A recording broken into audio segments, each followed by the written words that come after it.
Welcome, I'm Bill Wake. We're here working on the 10th programming language. It's a subset of 4th, and we're involved in working on we call it the outer interpreter, but it's basically the REPL, the read eval print loop, and the compiler. It's a very simple language to compile, so that hopefully is not too far off for us. Okay, whoops, I didn't start Xcode.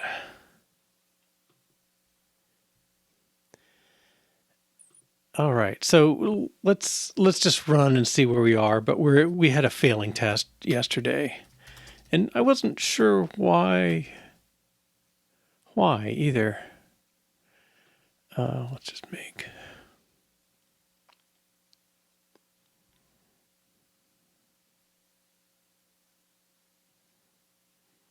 Okay, so we're trying to test when you have an unknown word, does it give some sort of syntax error? And we're getting a segmentation fault.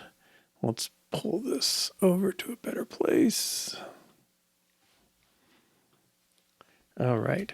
My final thought just before we left, or just after we left, I wonder if X10 is going right. So when we do eval 1, which is supposed to interpret one word, it's relying on X10, and I don't know if that is really set up or not.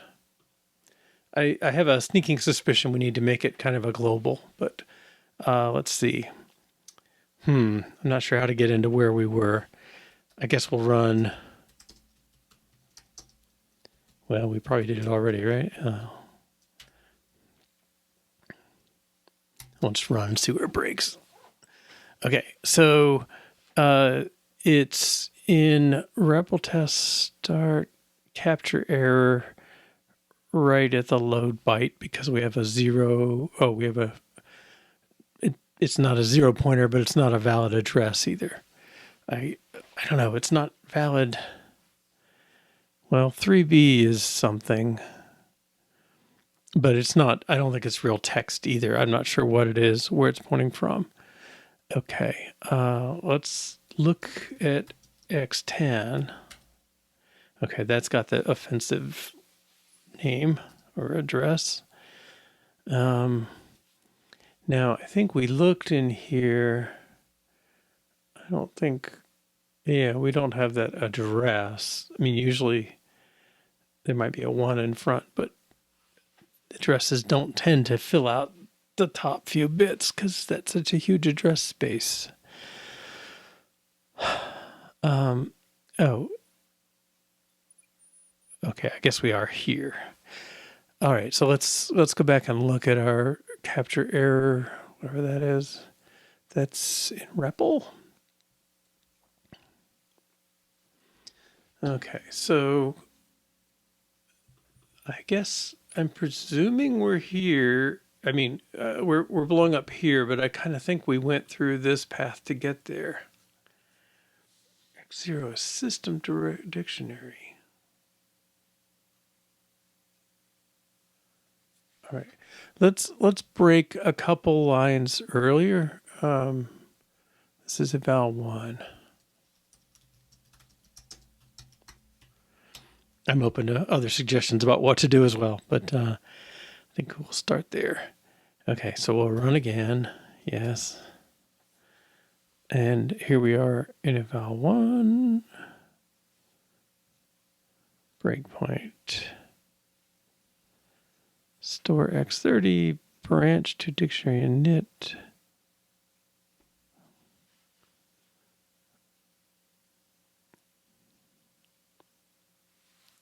Oh, I think we want to.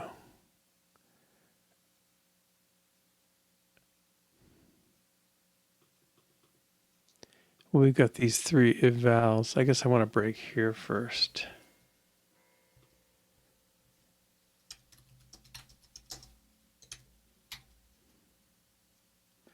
We'll continue till we hit breakpoint 2.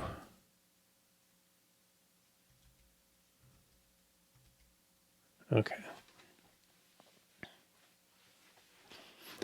Now we're at the start of the test. Let's continue one more time. And now we should be at the eval 1. Okay. store call. Okay, so this is the dictionary lookup. I guess we should look at what's in X0. Recreate X0. All right, 40C8. I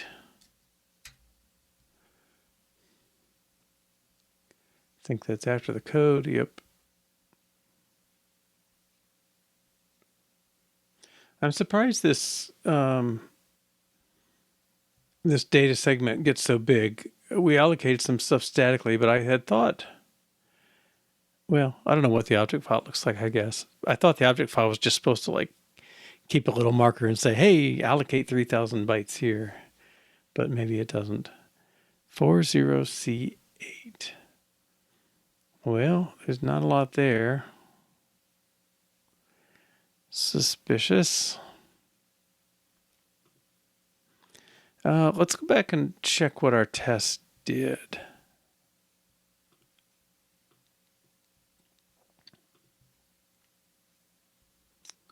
Okay, so we created a dictionary header called capture error.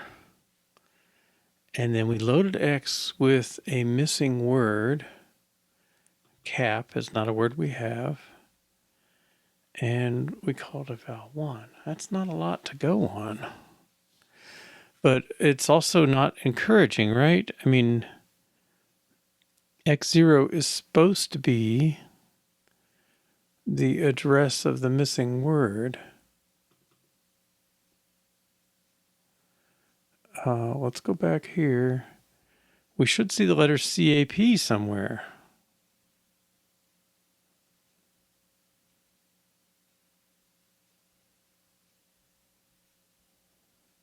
And I don't. What's that telling us? Go above just to be sure. Whoops. Yeah. I mean, it sounds to me like it's not looking at data.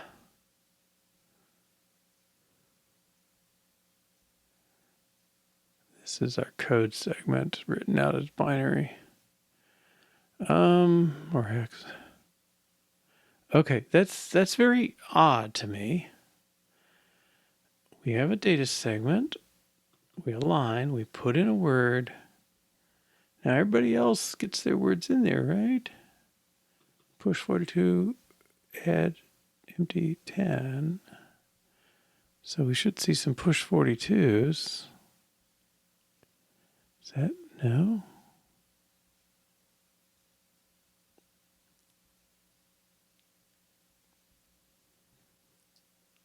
So that's just weird. I'm going to run this again, and I'm going to start in the test and see what we're getting, because I just don't see, like, I don't know why we declared there was text. This is REPL tests. We must be calling it if we had the breakpoint in there. So the data should be somewhere. We don't need to declare anything global.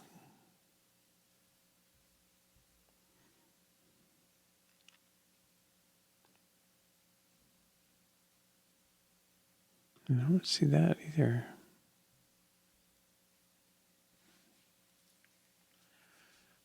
Although that leaves me puzzled why this one works and the previous one works, or the following one.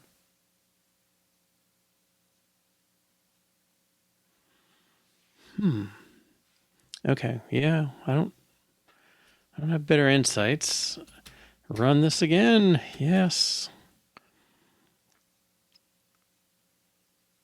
We're going to continue. Okay, so this is eval call syntax error. We store this X30. This plus 16 and print.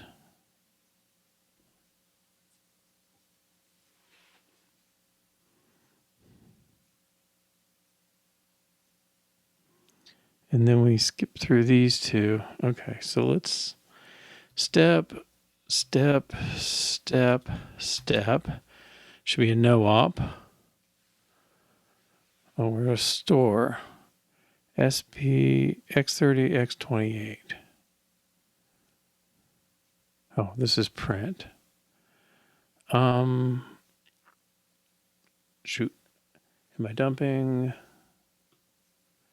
the correct out file? Oh, very good question. Yeah, with the answer no. Okay, let's try that again.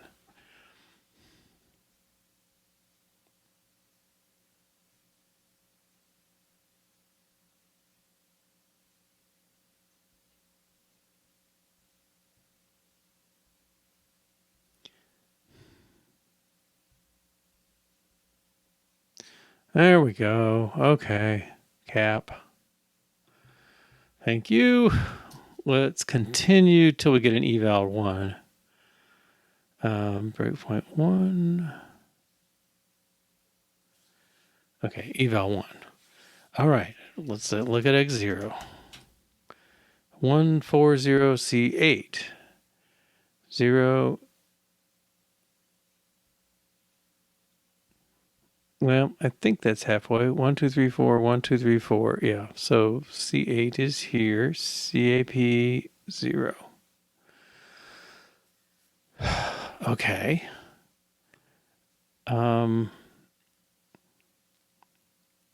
We can certainly do a step. Now we're at the dictionary clause.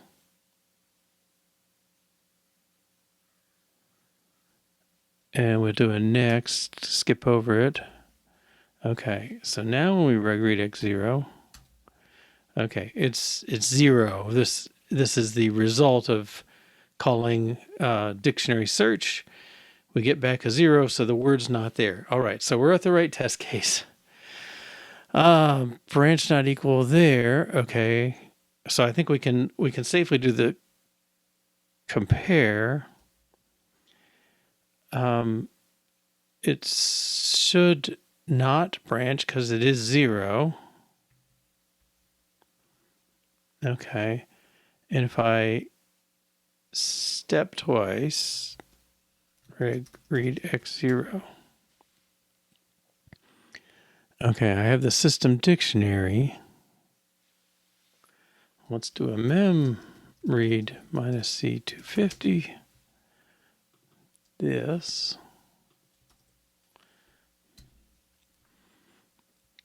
Okay, so 48D0, the first 3 words are all zeros. They're defined as, we just use them as sentinels. All right, then we added the second entry was the pointer, the first of 3 words, right? This is the pointer D's 48D0. You have to kind of read them a little backwards, but it's pointing to this entry, so that's good. Then 40CD should be a pointer to the name, which we don't care about. And then this pointer, 1033A0E, should be the routine we run. Okay, so let's go find our routines. 3A0E, 37, 38, 39, 3A0E. That seems odd. 3AE0. Okay, it's a little better. 3A.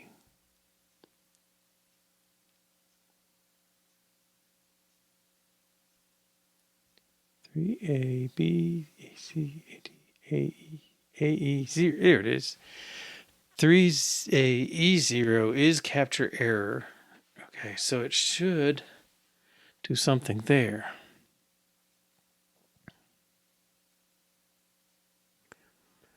All right. So I think, yeah, I don't know why it takes me so long to get that twisting around done. I feel like the PDP-11, maybe this is a big Indian little thing, but I feel like the other languages I've used in assembly that they at least read the addresses read forward.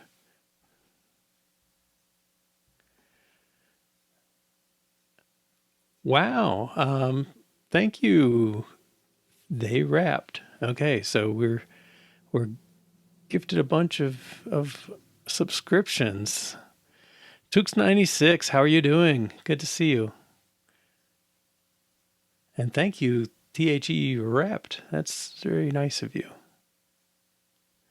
All right.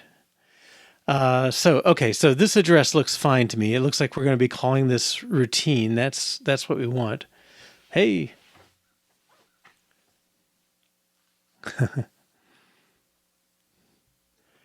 All right. Let's step again. Okay. So now x0 should be what we expect. x0. System dictionary plus 40. Okay, that's where we expect it to be. And load indirectly.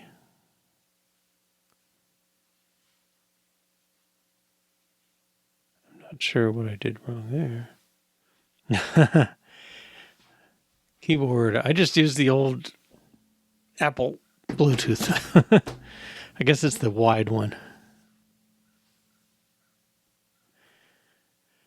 I had a friend somewhere that they had one of those nice custom ones with the real key click sound, and I do miss that affirmative feeling. All right. Okay, so I hope if let's set a break and capture error. I'm going to continue, and I hope we get there. Capture error. Okay.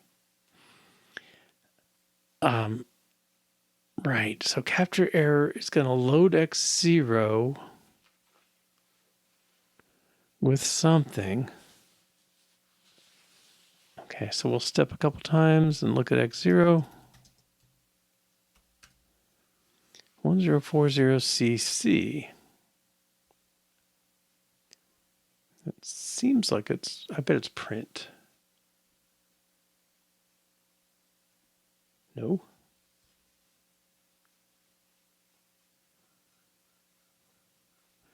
And let's look at x10. Okay, x10's all screwed up. Huh. Yeah, I used to love, I had a nice mechanical keyboard I loved.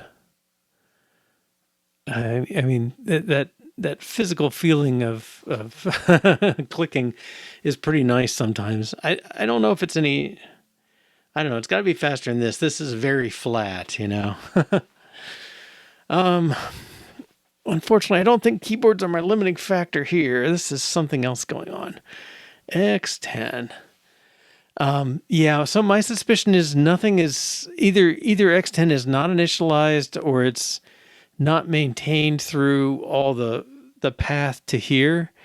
It's not promised to be around really. It's a call ye save. So if you want to use it, you're supposed to save it and then restore it.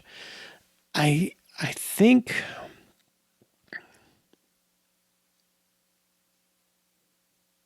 I've never tried the chording stuff. Do you like it?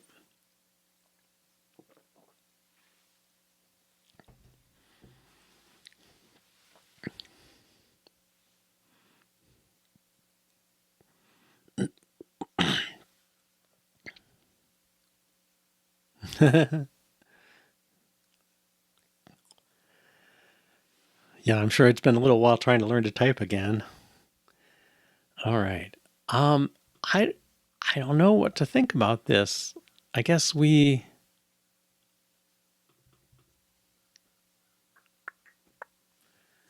I don't know if there's a way to.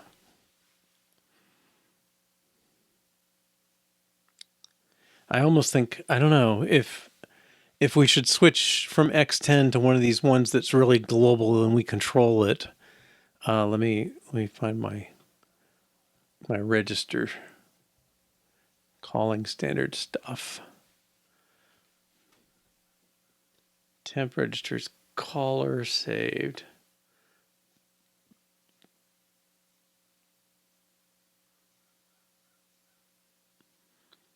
Yeah, maybe they just aren't as protected as I think. Um, one of these. Okay, I think we're gonna do that.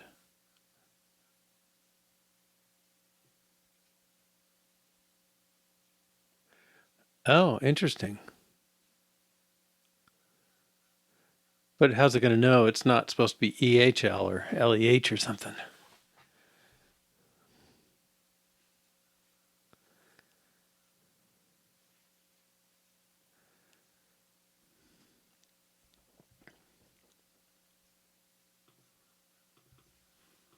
Okay, I feel like I'm gonna just reserve. This feels like a bigger change, but I'm gonna reserve um, word pointer, and it's to the current word. Whoops.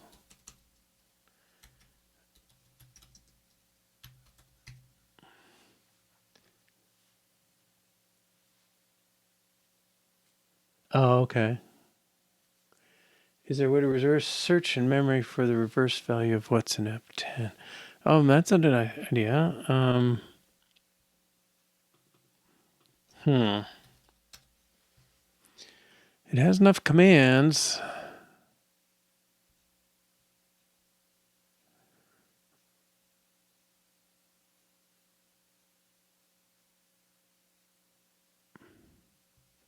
Well, I could.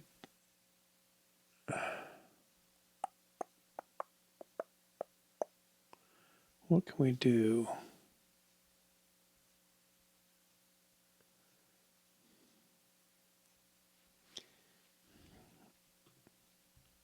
Let's see what the value is again. 3B something.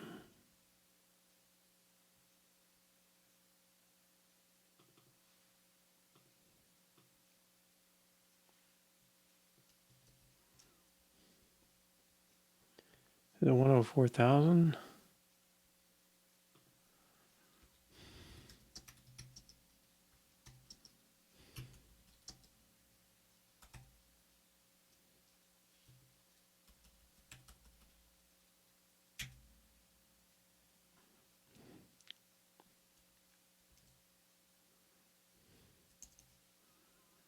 Why would it restrict me? It just seems weird. Okay.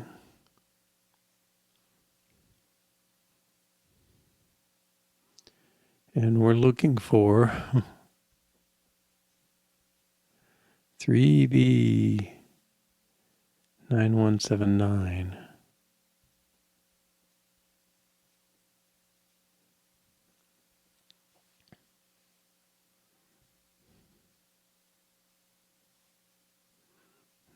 Not in there.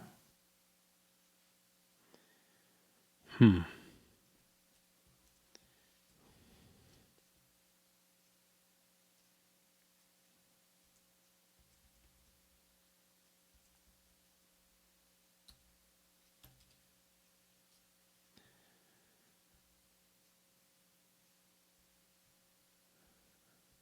Oh, let me grab it.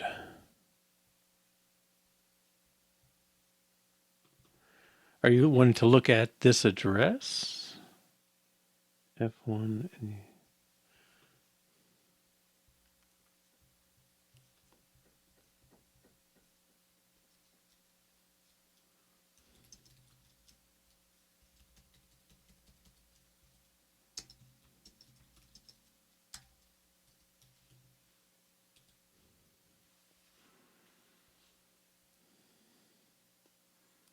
Well, I don't know how to find it like this. There's F1.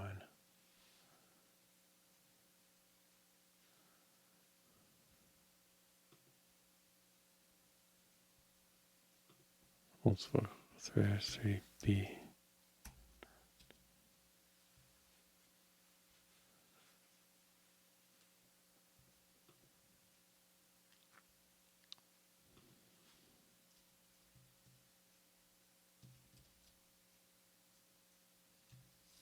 Let's try it again.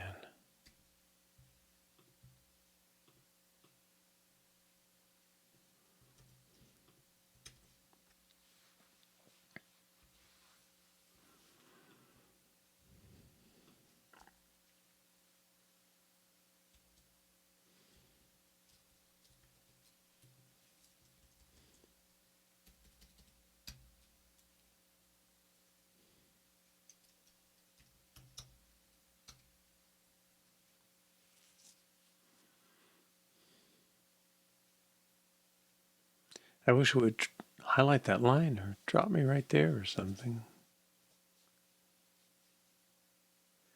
I'm not seeing anything suggestive of it. Oh, fair enough. 2, 4, 6, 8. Okay, so F179.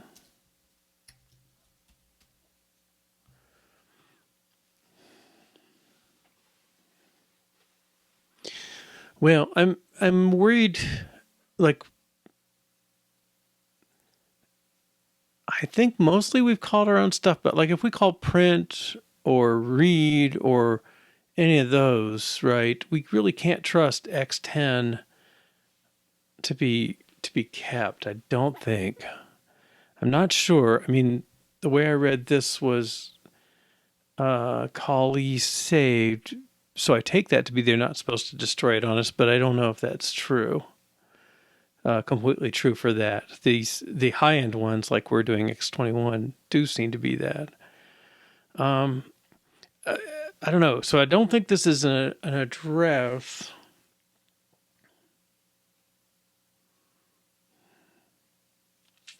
Yeah, I'm not sure the right way around this. So the deal is, well, okay, let's simplify.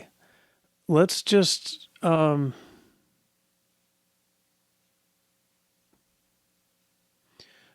make this thing print syntax error. I think that would be a step forward.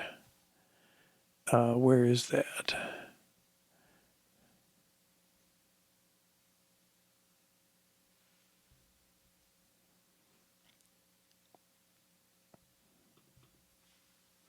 Oh, right. We don't do that.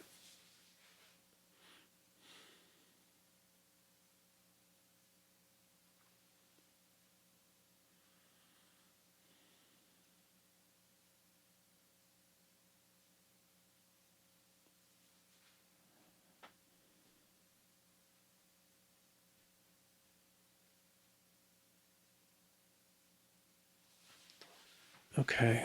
I think it's ARM assembler. Yeah, who knows? But I do think we could. I don't think it's that bad to find X10 and turn it into X. Was it 22? Yeah. Let's try that.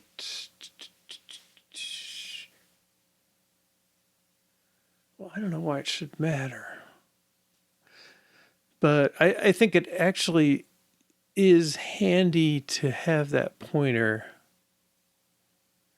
I don't think it's terrible to be global. It's kind of nice for the compiler because when we get to the word definition, it's going to see colon and then a word that it needs to define. It needs to be able to move from that colon word to the next word to define it, and then we're going to need something to let us do that. I don't know. I may be clutching straws. All right. So anyway, let's do a search for X10. Or is there something else going on? I guess. I mean, we're in the routine.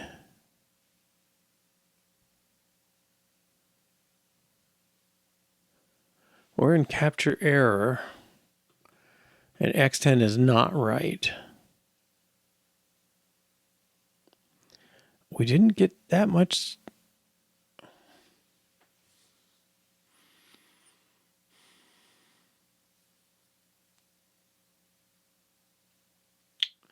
Okay, I think I'm validating X10 at the wrong time. I think we need to check X10. I mean, we'll need to stop from debugging perspective. I think if we stop and look at X10, oh, wait a minute.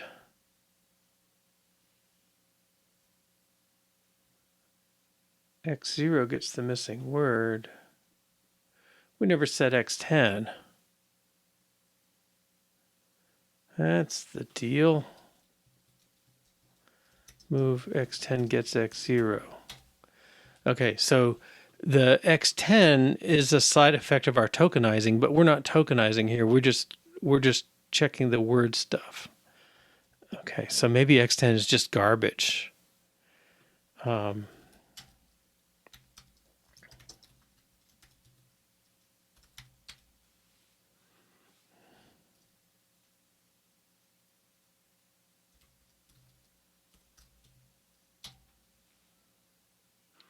No, but well, maybe. At least it's not crashing.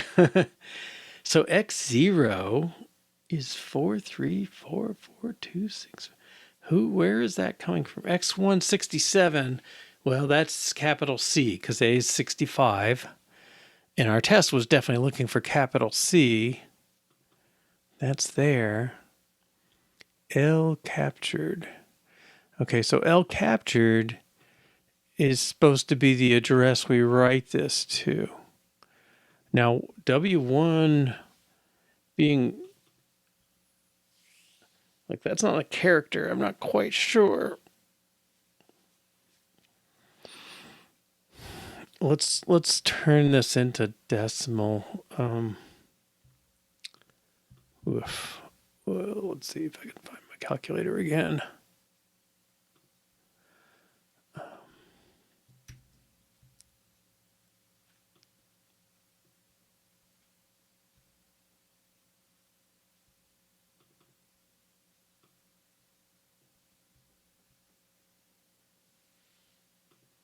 Base 10, 4344, base 16, 102F040CC.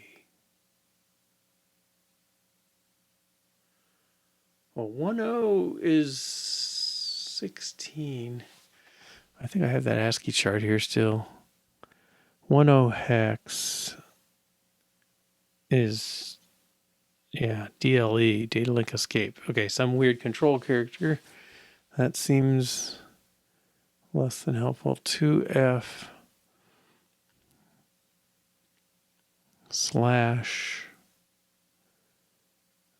04 is control D. 0C is, yeah, this, oh, maybe it's the other way.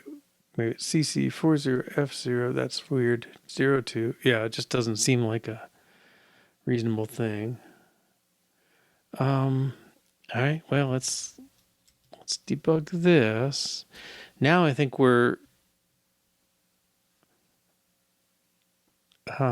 can break at capture error. Okay. And nobody will run that until our first test that hits it. So we'll just run.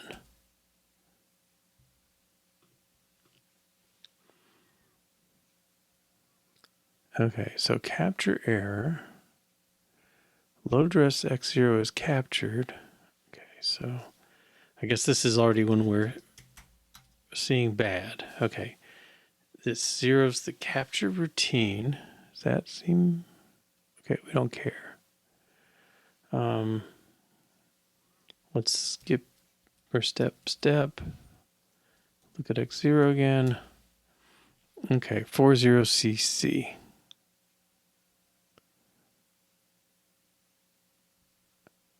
All right, that should be the address of L captured. All right, mem read minus C 10, 100.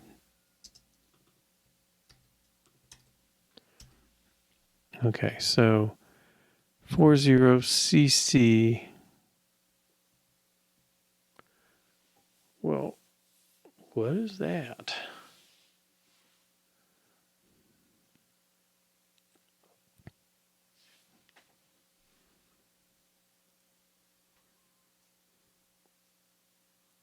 Well, somewhere in there is an ASCII question mark. Is that after the A's?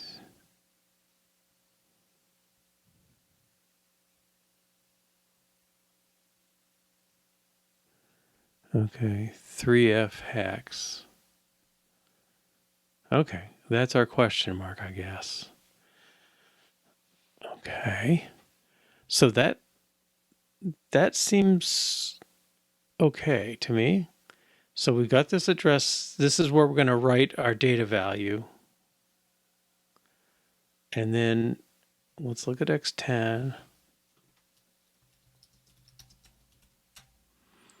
That seems fine.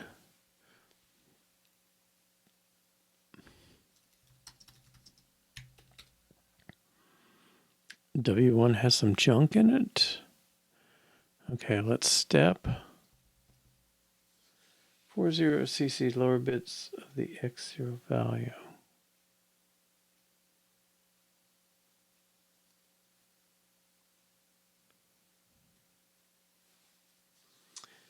Yeah.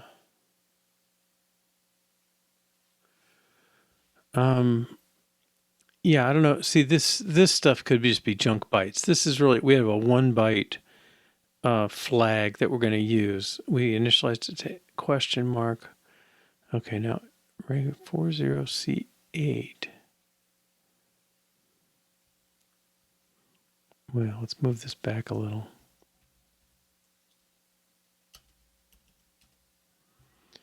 Okay, 40. Oh.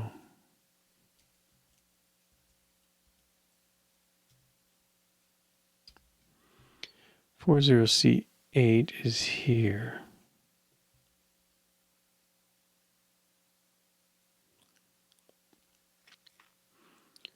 Okay. 4, 4. Okay, yeah, that points to gap. Okay.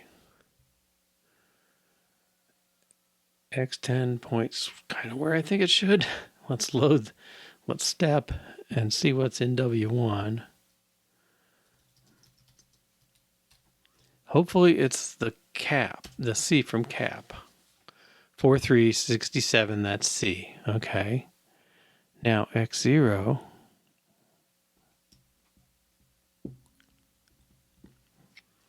I'm going to step again and, oh, what's X0? 40CC. C, okay, that's this question mark. CAP 0, that's this 3F. So if I step and show the mem-read again, 40C8 is now a C instead of a question mark. All right, that feels good. And now I'm worried it's my test. All right, because all we got to do is return and check it. Load address L captured. Oh, wait a minute. All right, let's step.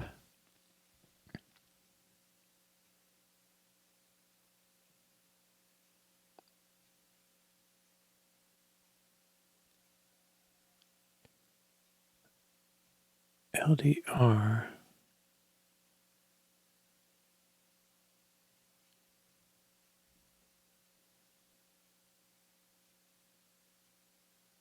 Who's doing that? Something return.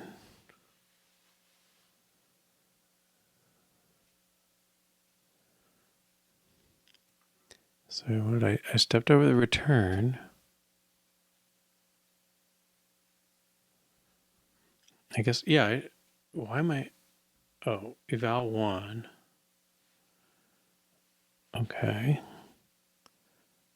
Load R X30SP. That doesn't make sense to me. Oh, I'm not looking at eval 1.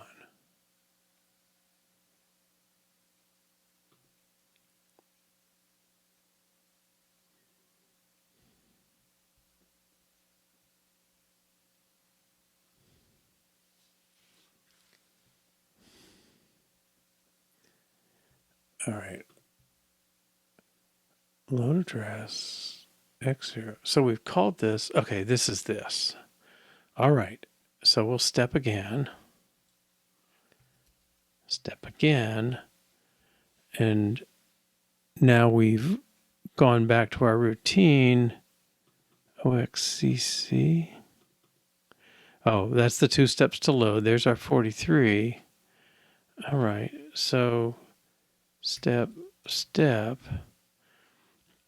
And now our memread, if I can find that again, we still have a C here.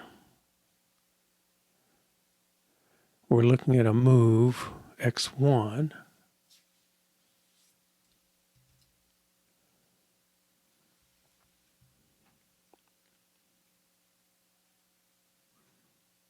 And then assert equals, we're going to step over that. Wait a minute, what's... Sorry, I lost my chat for a minute there. Let's see, so X0 should be the location of the captured. C8 for that. CC. Yeah, CC. Okay.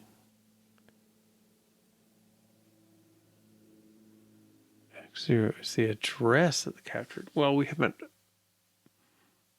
No, we didn't look at it. That's the problem.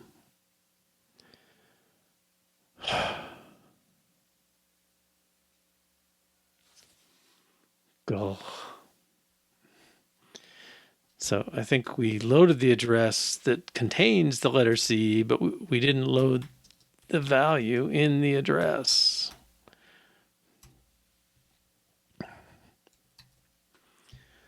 Okay, let's stop on this. Yes, make clean, make, should be green.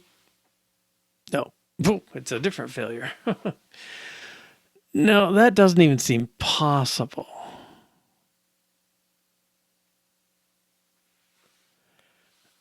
Okay, what have I done? Okay, I've got the address of L captured, X0. I thought that should load that.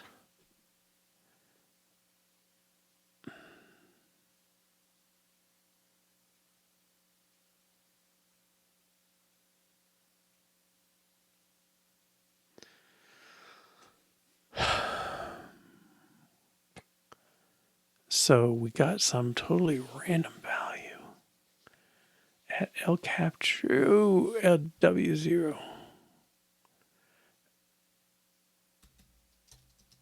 Maybe this is a little more. Want to load the byte at that address.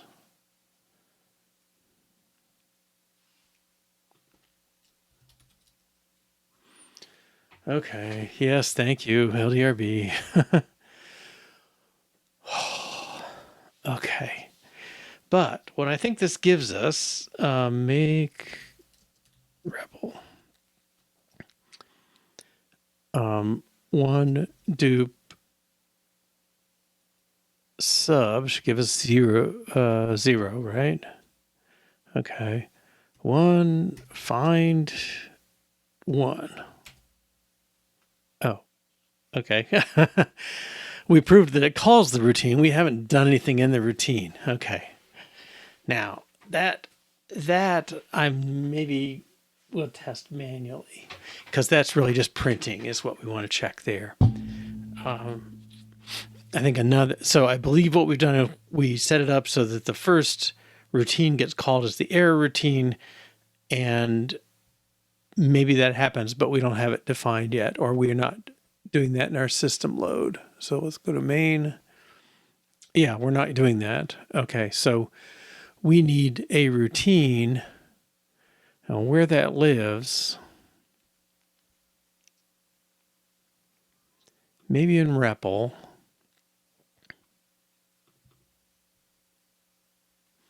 Okay, I guess let me tap this comment a minute. So this is eval1 evaluates one instruction. And then the inputs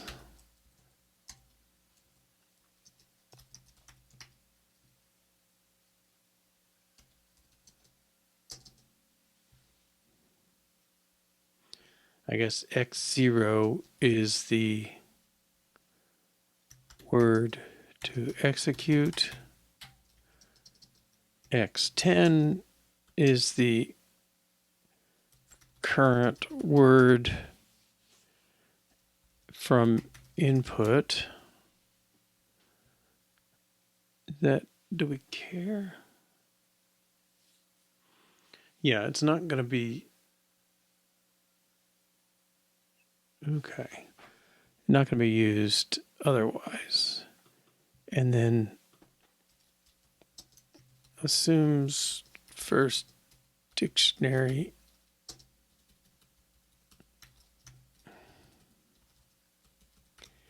input will is the syntax error routine.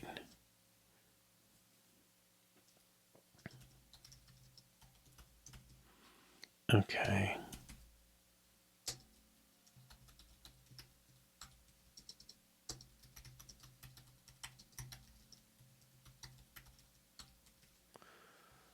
All right. I think that'll be enough. The approach we're taking is this one. The first dictionary entry is the syntax error routine. Lookup affix syntax. So yeah, this is this alternative 3. We could have hard coded that error routine, but then we wouldn't be able to have written this test. So we wanted to make it a little separated, and maybe there's a point, maybe there's a reason somebody wanted to substitute that. It could be a little bit side benefit, not the main goal. The main goal was to make it testable. Because I don't intend to test the actual printout, because all I think it really is going to do is print our error and return back to here. So the next word can be attempted. Is that going to work?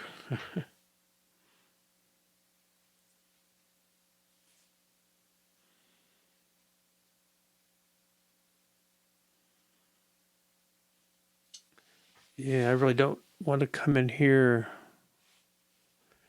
Well, what is it? Oh, he does move X10 forward. Okay, so yeah, I was worried we'd have an infinite loop because we haven't moved X10 forward, but that's not what eval1's going to worry about. It maybe should at some point, but not right now. Okay. Now to write this error handling routine. Okay.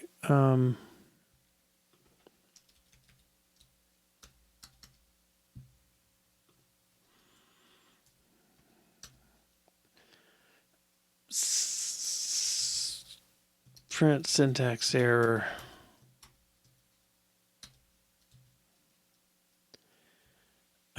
He certainly needs this. This.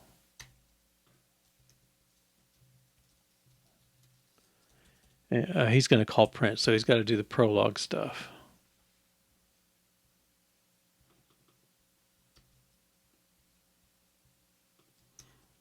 Okay.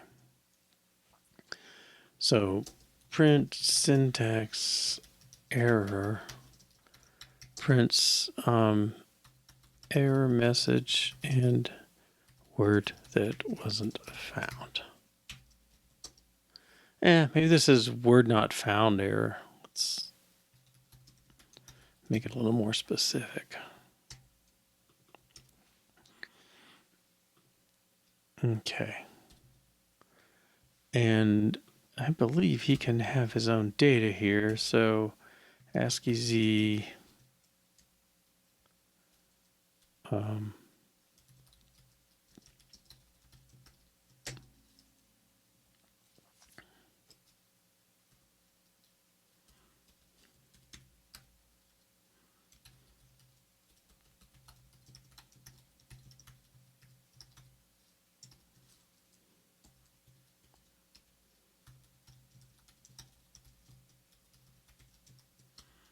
Then after it, well, I think at least a new line. Okay. And the input, I think x10 points to a string, the not bound word.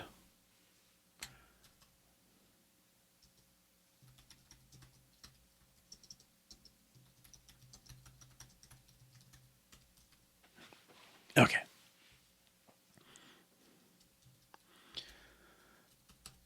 Load address word not found message.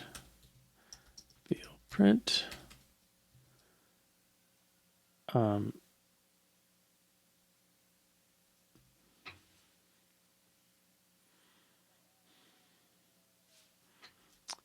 Move x0, x10, field print, and then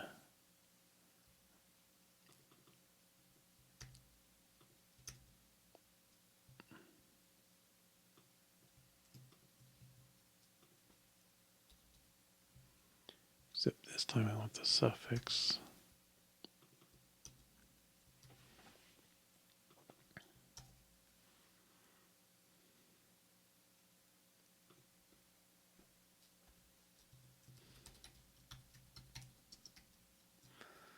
I don't even know what to put for this. I'm not sure it matters. You're never looking this one up by the dictionary, so maybe even empty string is probably okay. Load address takes a register. Oops. Oh, yeah. X0.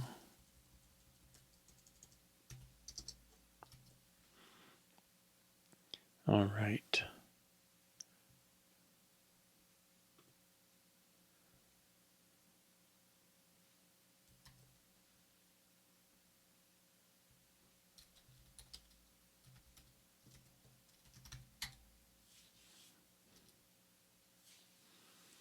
A valid empty string just stops.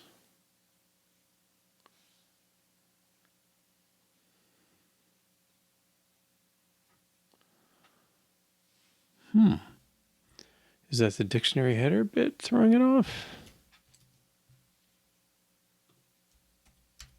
Probably. No. Well, I made the classic mistake. I was at green and should have saved. Why would that? I mean, I think these are the only ones I've changed.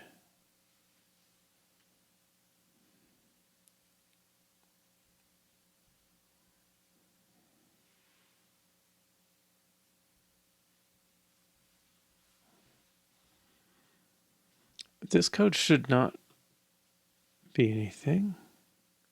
It's probably the error. Oh, this needs to be realigned.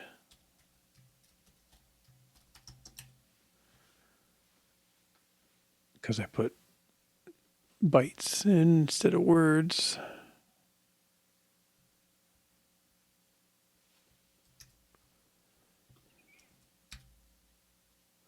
Okay.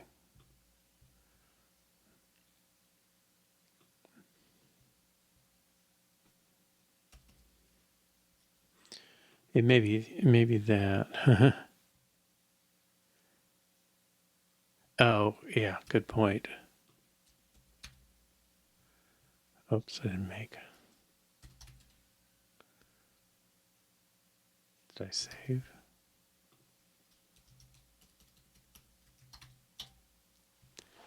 Yeah, I think we left dictionary search. Let's check. I thought it checked for a 0 byte right away.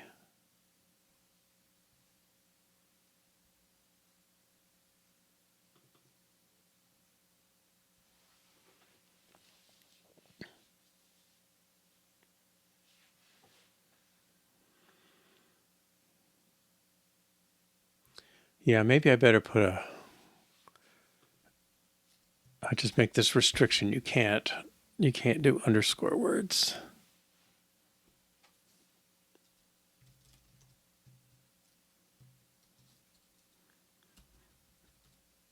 Yeah, maybe even this.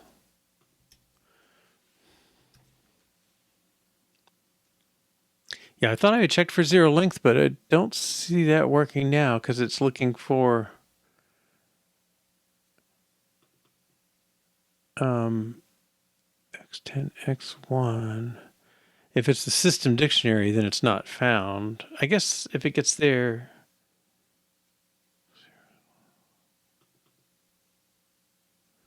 I'm just worried an empty string will turn out to be equal. So let's not go that way. I'm kind of willing to throw in little restrictions like that. I don't think it's out of the spirit of a fourth or anything.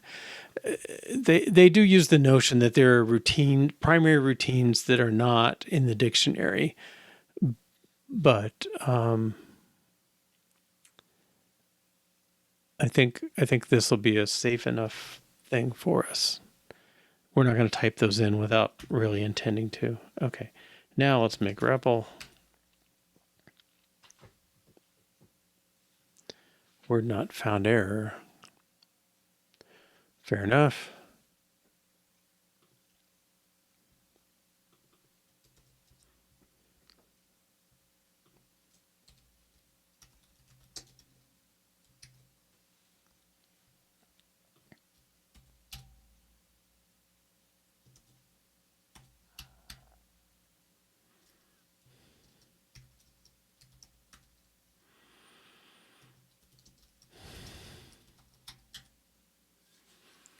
All right. It leaves it there. That's okay. Add should maybe be 2. No. Oh, it was 0. So no. All right. Good. Now I will check it in. All right. So we made eval1 run error method if word not found. Okay. Good. Let's go here. Okay. I guess I can. These two are kind of the same. We could probably merge this comment.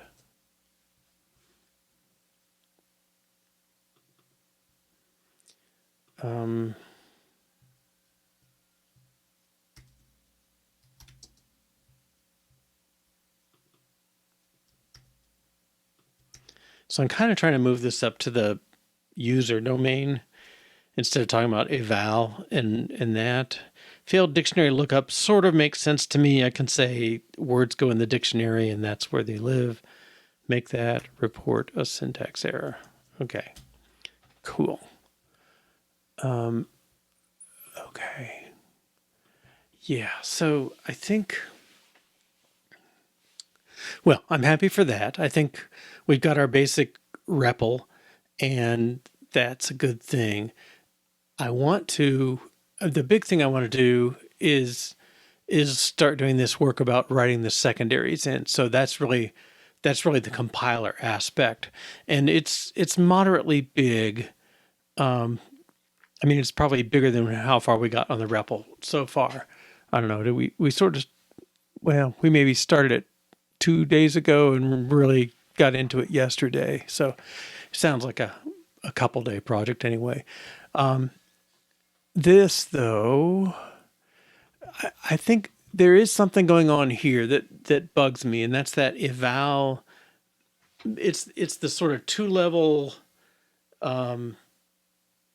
process there. So the way we do it now is you read a line from input, and then you call eval, and eval breaks it. Well, you tokenize, so it's little bubbles of words, and then eval goes through and finds those, and when it hits an end of line, we fall back to the big loop, and then it repeats. So it's like 2 levels worrying about finding the words. I I think when we start compiling, that will be a lot less attractive. And even now, I think it's a little complex, or a little more complex. Maybe it's that it exposes the word tokenization and we have to track X10 and all that stuff there that feels like it's not really the right split of work. Maybe that's what's bugging me. It's a lot harder to tell in assembly language, though. I mean, I'm learning that the hard way. All right, so let's. I'm not going to worry about test push one. I don't think it's going to be a big deal operator. All right. So let's look at this eval REPL thing. Okay, I'm going to clean this out a little bit. We'll need REPL. We'll need REPL tests. Don't think we'll need dictionary. We probably do need main. No, it's really REPL. Dictionary test score. Okay, so what am I on about here? Okay, so tokenize gets called by REPL. So we read and then we tokenize, and that seems good. In a way, what I'm trying to do is pull out something that owns the management of that input buffer, at least maybe not the Unix read part, but everything else with it. So I want to say there's some entity that's in charge, and it's going to have either the input buffer or a copy of it. It will tokenize, and when you want the next word, you should just go to it and say, give me the next word. And maybe it is responsible for the read too. And so if you needed a word that split across lines, like in a compile, when we get the compiler going, and actually not even so much in the REPL, but like once you have files, you would like to be able to write code, and like dup1 sub is push a-1 on the stack. That's sort of a candidate. It's a candidate for being its own word, but it's also a candidate for being its own line. You know, that you could make each line kind of be several words in a row that accomplish something. And you would like to, put the end of the routine a few lines down. I don't think you should be writing, 100-line routines or anything like that, because it's this stack language, but it's not unreasonable to me to write a 5-line routine and, want the body of the if inside the if and that kind of thing. That seems fine. Another piece of this that's going into me saying it should be its own thing is right now we're typing a space between words, but if we type multiple spaces, I think it's going to try and say, I don't see the word blank. Okay, so let's try it. One dup add should put 2 on the stack. All right. One dup space add should get a syntax error. No. It didn't do the add. Okay. So yeah, so the add 0 here, sorry, each blank gets turned into a 0. So we put the second 0 in. Our flag for the end of the line is 2 zeros. So I think what we've done is we had 2 on the stack, we pushed 1 on the stack, we duplicated it. So if I do sub, I should get a 0 on the stack. Oh, yeah. Oops. Okay, well, it ignores the word not found, so that's okay-ish. Subtracted and put a 0 on the stack, and then, well, it had a 0 on the stack before. Darn it. Okay. If I do add, it should be legal because there should be two things on the stack. Okay. I don't know. Something's off, but I'm pretty sure this turned into 0 byte, 0 byte, and the parsing only looked this far and ignored that. Okay, so extra blanks I don't believe are treated correctly. And I think whatever this thing is, whatever entity that is, it should own finding the next word. And if it has to skip some blanks, that's fine. But it's it's that thing's problem. I don't want that to bubble out to the rest of the. Certainly not to eval. Okay, now let's look at eval. How much of it is managing that word? Eval. Okay, so he is checking. Right, he's really checking for the end of line there. If you come in with an empty string, then we've already chewed up all the words in your line. So he stops. So he's doing that. I don't think it's his business, honestly. Yeah, that's an artifact of the rest of it. Okay, so I think what I want to do for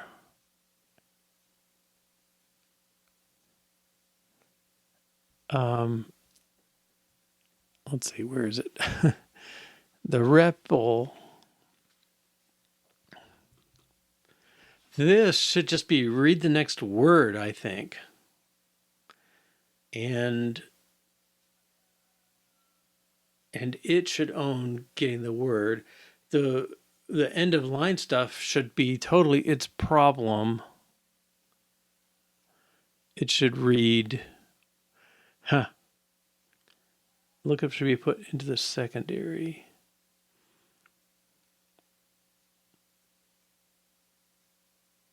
Yeah. That's kind of the compiling. The bulk of compiling is doing that. So look up the word, don't execute it, but put it in the next secondary slot, and that's kind of eval one. Like we just assumed you always execute, but really there needs to be a mode that says I'm in compile mode or I'm in execute mode.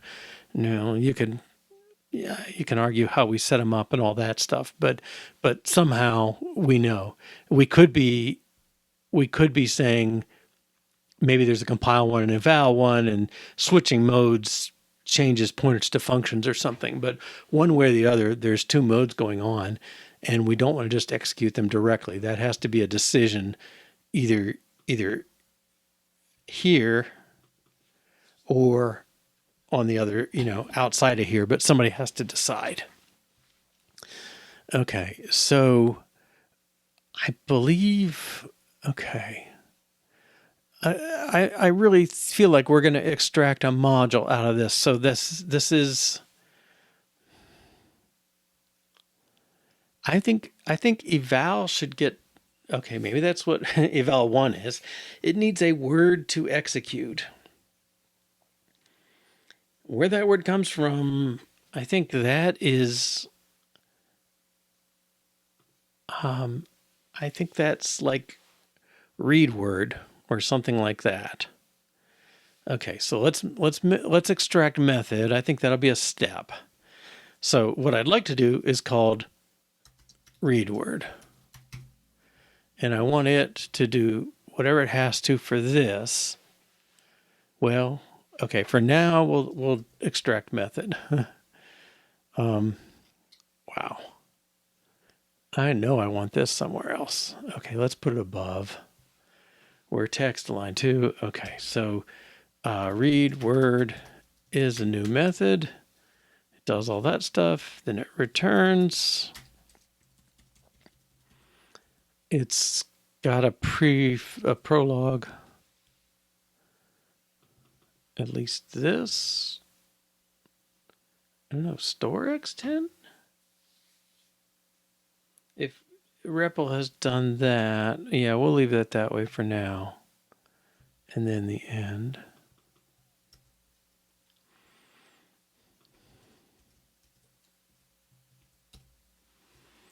Okay, so can I just do that?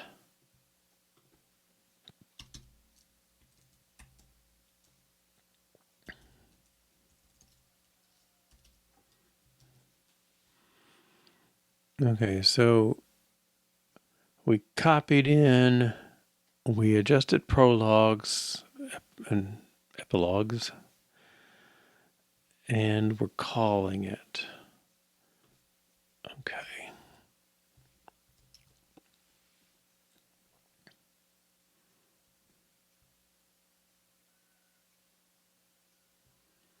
And I guess I'm going to call this out as being print. We're doing it here. We won't forever. Okay. I think that should be equivalent. And really the only way to see it is in the REPL. Okay, one add, one dupe add, top of stack 2. Yeah, okay. 1 sub 3 sub. Nope, got 1. 1 sub. Okay. I think that seems to be okay. It's not a big change. Take this out. Okay. Now, read word. Okay. So, I don't mind if there's initialization.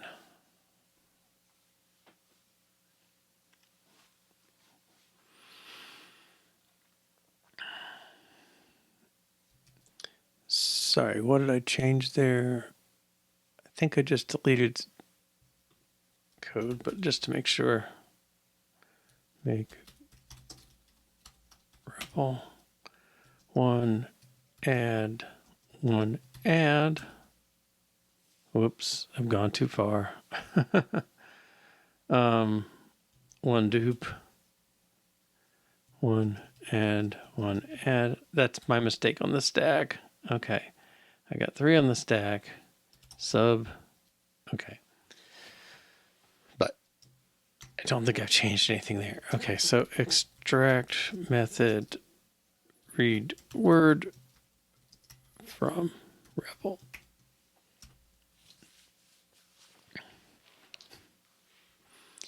All right. Let's see. I think printing the prompt is not us. Yeah, so that's done there. I want to pull this out. At least this. Not that.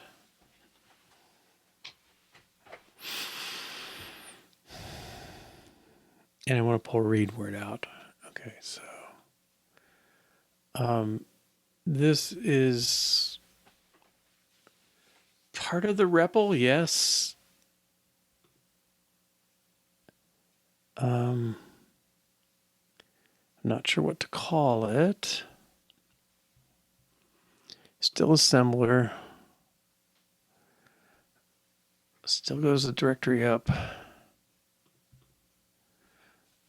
Maybe this is input.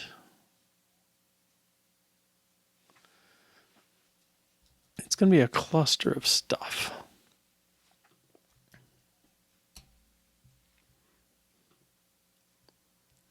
All right, so we'll need this. It's data. I guess I can remember that.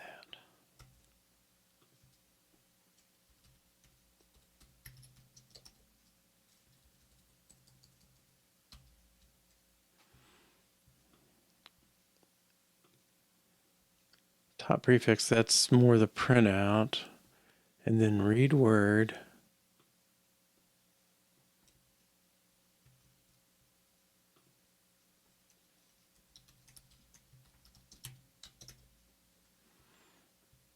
Okay, it needs some of these. I don't think it needs the rest.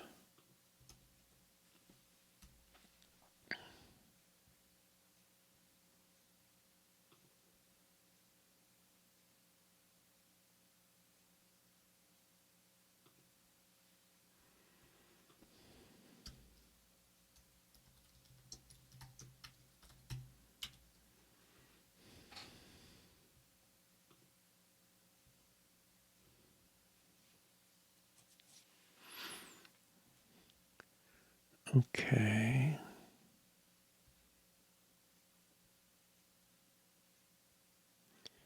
And I'm going to take a cheap way out.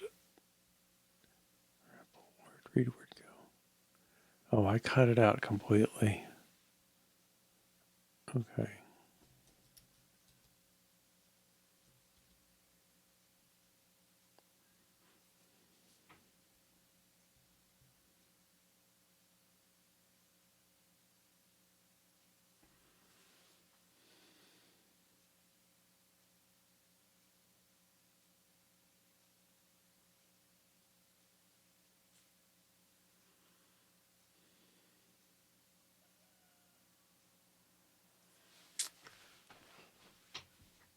Huh.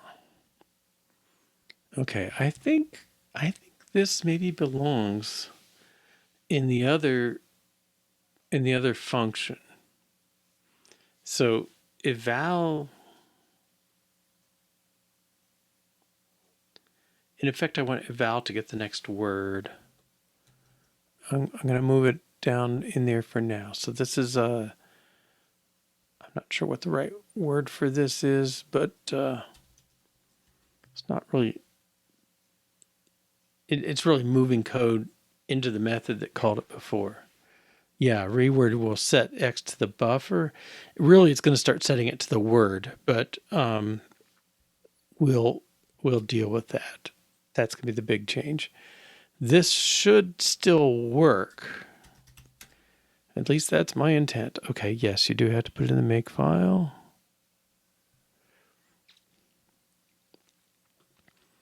Okay, so input comes before interpreter. Input.o depends on input.s and $macros. Is that the right ones? Yeah. Okay. Right. And then REPL.out depends on input.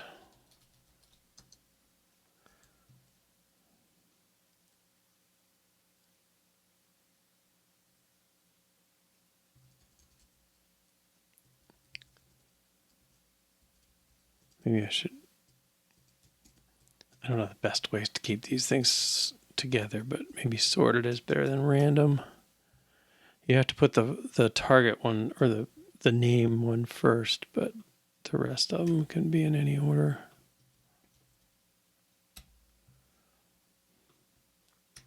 Which I'm probably rearranging deck chairs to worry about at the moment. Yeah. Okay, let's see. Do I have that in there now? No. Read word reference from tokenize. Tokenize.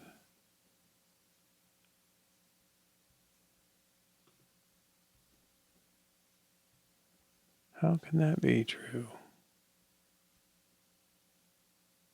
I think it's the other way around.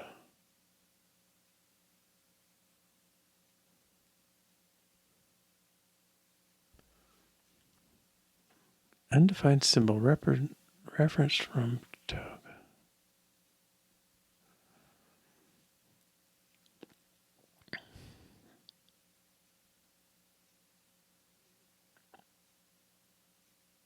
What's this building? This man. Where's REPL test.out. Okay, fair enough. They should have access to that too. Anybody who's going to test the REPL also needs to test the input. Or is using the input as well.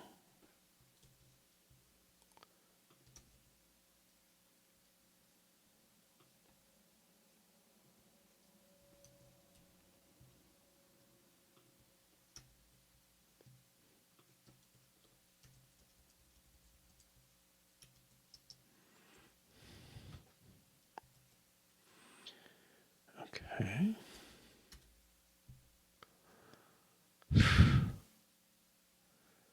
Input.s move x to input buffer size. Oh, that's something else.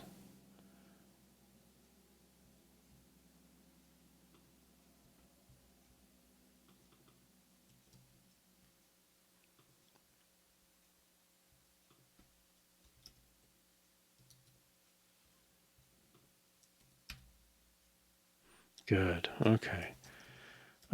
Extract method read word. Yeah. Yeah, you're always about 10 seconds ahead of me, but I have a 10-second lag, so I find out your comment just about when I'm doing what I do. If it weren't for all the times your comment is not what I'm doing, but it's what should be done.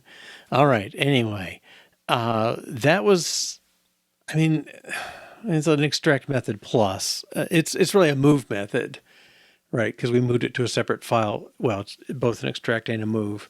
And the move to a separate file is a little more fraught. Okay, now let's see. So REPL tokenize is part of input now, right? Because he calls that and nobody else does, I don't think. Let's check that assertion. Well, nobody else but REPL input and, okay, REPL tests.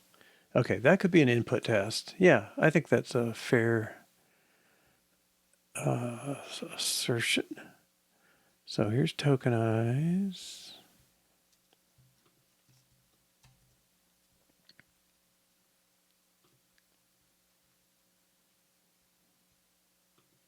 And I guess they both.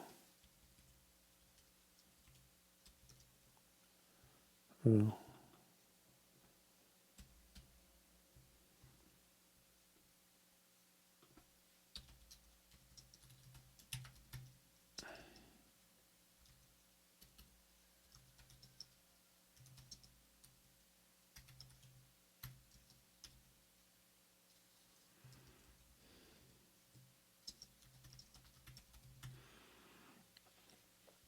We'll say more later.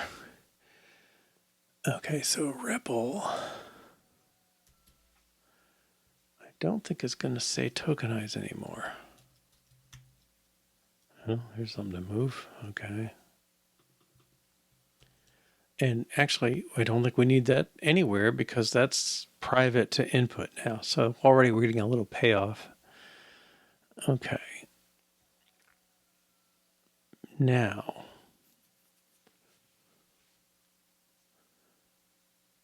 oh, this is interesting, isn't it?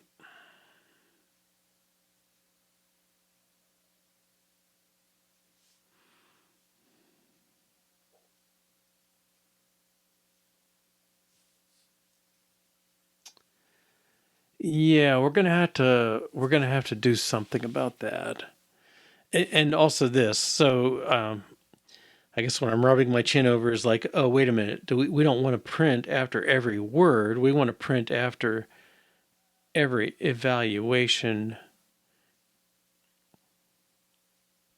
But I think that could become Word's problem.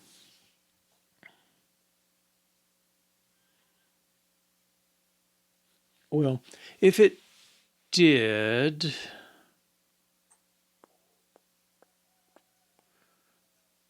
okay, it would just print the same step by step what happened. Okay, I can live with that. I do want to create just a word called dot is sort of the standard fourth word for print the top of the stack. And I think if you want that in your output, then you put it in your output. And if you don't have it, then we shouldn't be printing for you. So that's the path forward.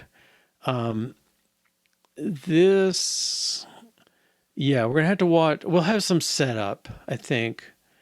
X10. So yeah, right here we can start. We can have an input init that sets up X10 and so on. We'll see. But yeah, we don't want to forget that one.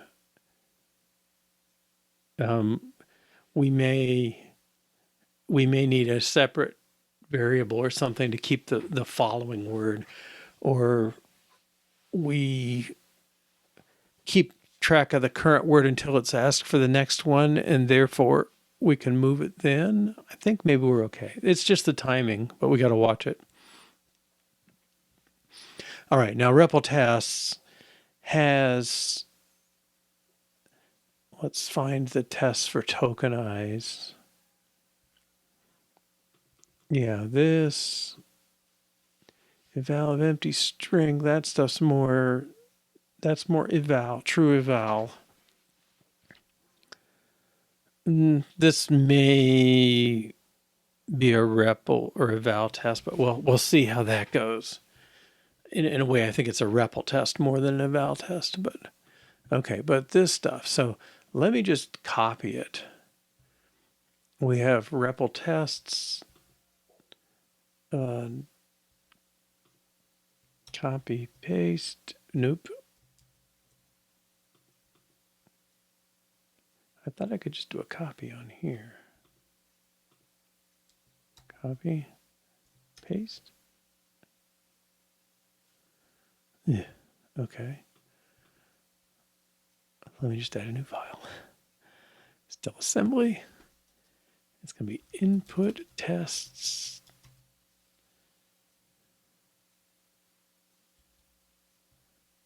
Darn it.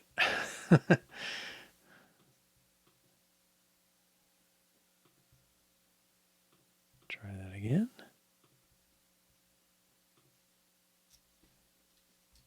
Input tests in the right directory. All right, let's take this. REPL tests.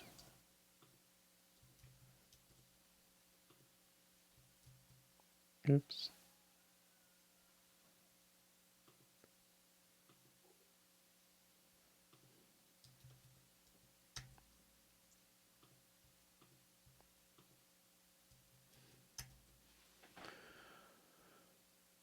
Okay, input tests. I don't need this stuff.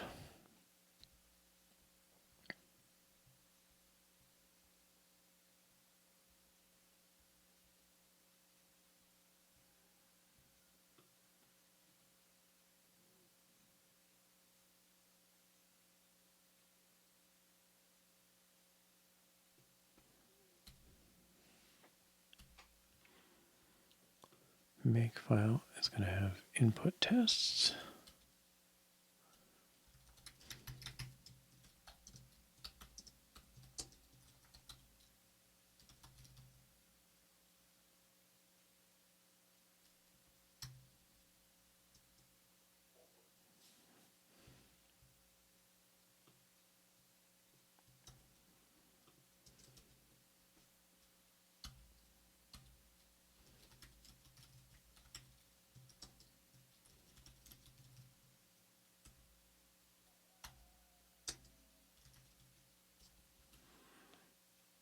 I know I need input.o.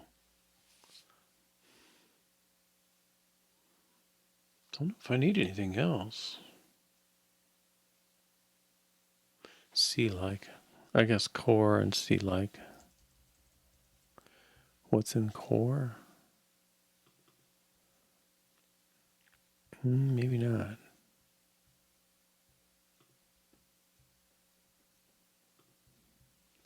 C-like is fair enough. Because that's the print. Okay. And then down here, our tests, we want to run input tests.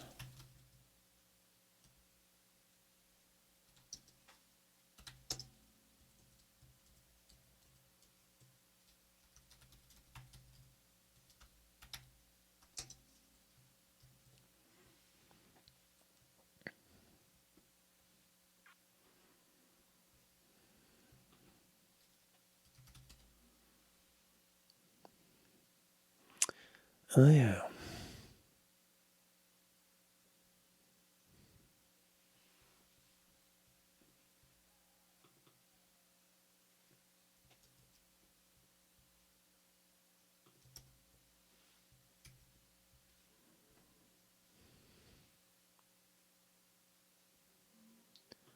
Tokenize. Oh, we'll have to make that global after all.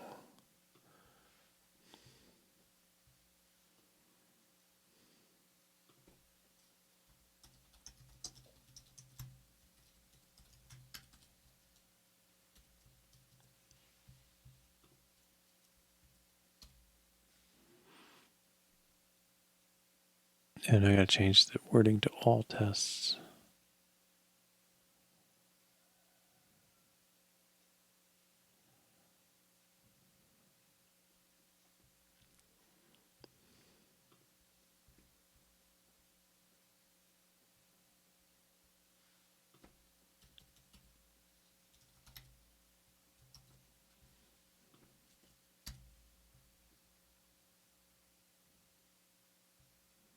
Whoops.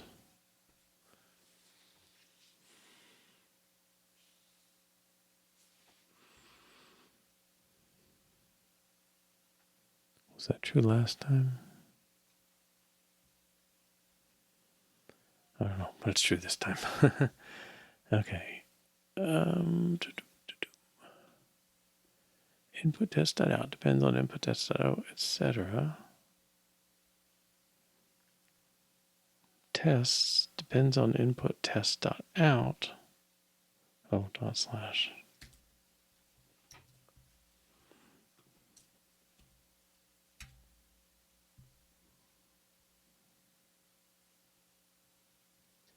Input test tokenized does nothing. Okay. And one more thing. I need to remember the tokenized tests from here. This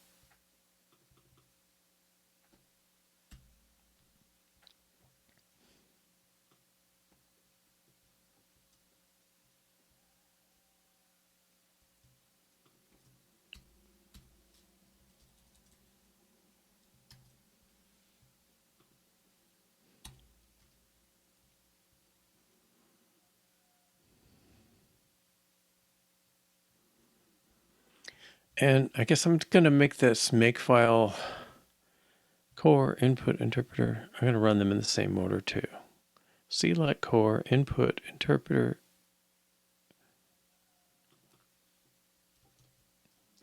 Here out of order.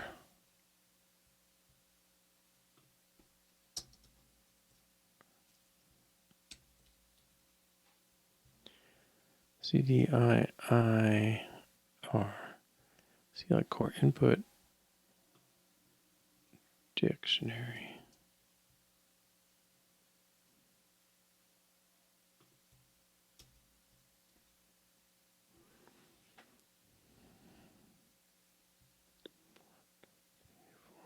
Six. Okay, that sounds good.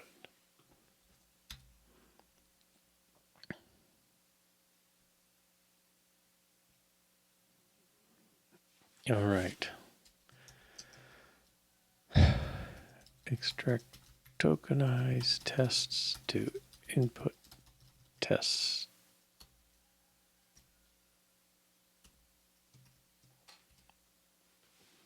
All right.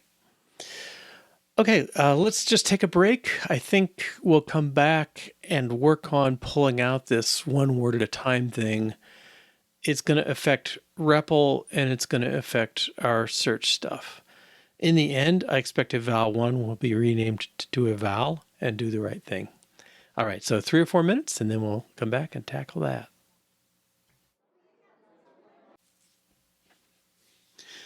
This is exactly the case where coroutines can help you. So the process we have is kind of like if I do the Unix read and then I tokenize, I don't know if I have to tokenize first, but let's say I do, and then I load this to the input buffer.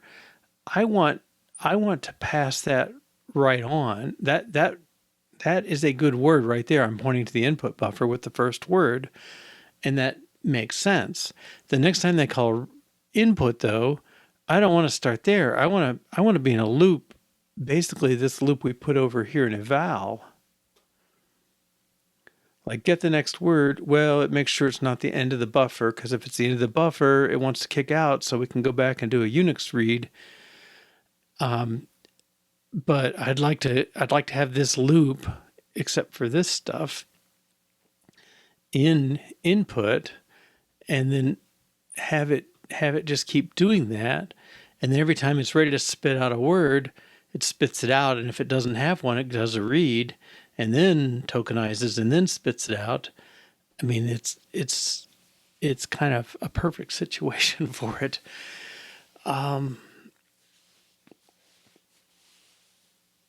So how can I flip this?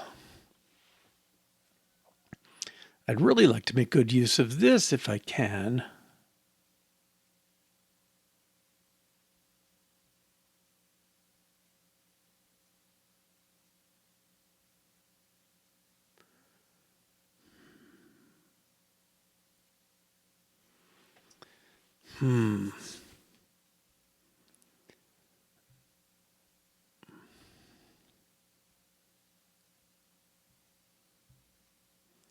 So kind of the first step I'd like to have is if my input buffer is empty, in other words, if I've consumed it, passing the address to eval to read word. I don't want to. I mean, it definitely could.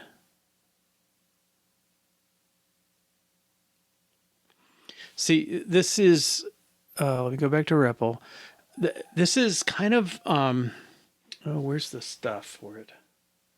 I'm blanking out on the guy's name. Frames, guys. Michael Jackson. Not that one, the other one. The computer science Michael Jackson had this nice approach that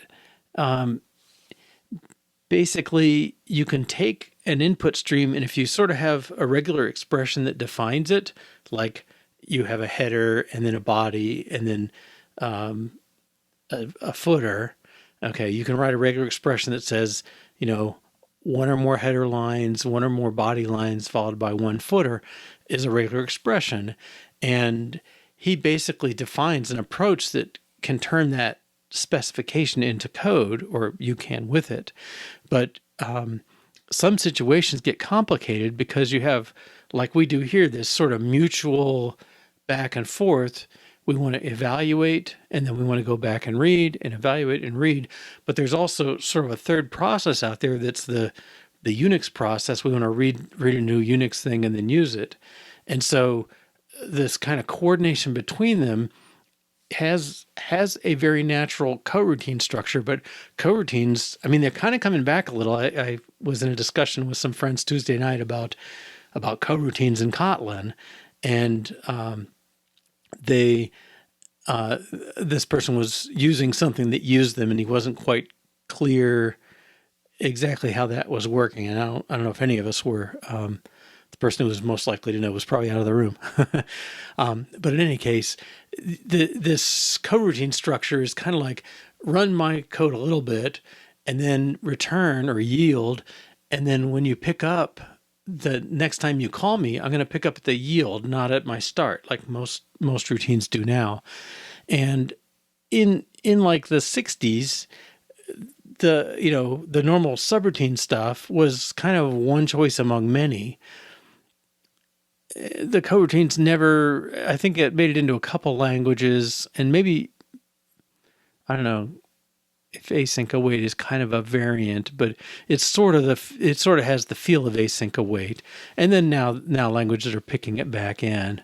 Read word should be an outer loop passing tokens. Yeah, so what I want read word to be a routine that you just call it when you want the next token, regardless of who you are. So even our compiler, once we have that wants the next token, so it can use the word to create a secondary, we just want that thing to be doing that, and then it can coordinate with the input buffer.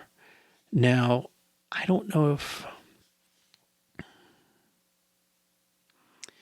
I'm not sure how to pull that in. Now, maybe all it is a little bit of state, and maybe I should just look at it that way and say, like, what's the initial condition? And I think there should be one, like we're going to use X10 if we take over this REPL code, and we need to initialize the Unix read. Okay, so I want to say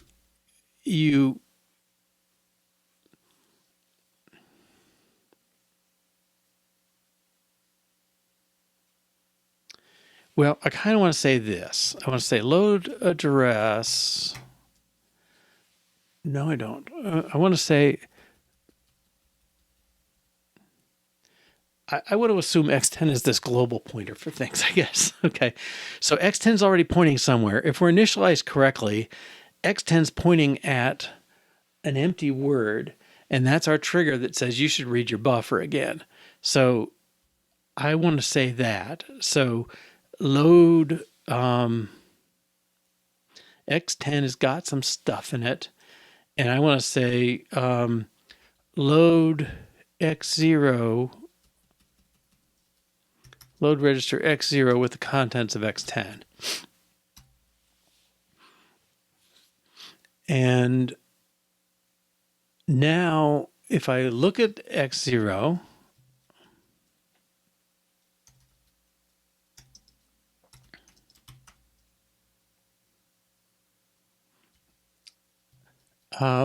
if it's equal to 0, we want to do the read. If it's not, we'll say skip read.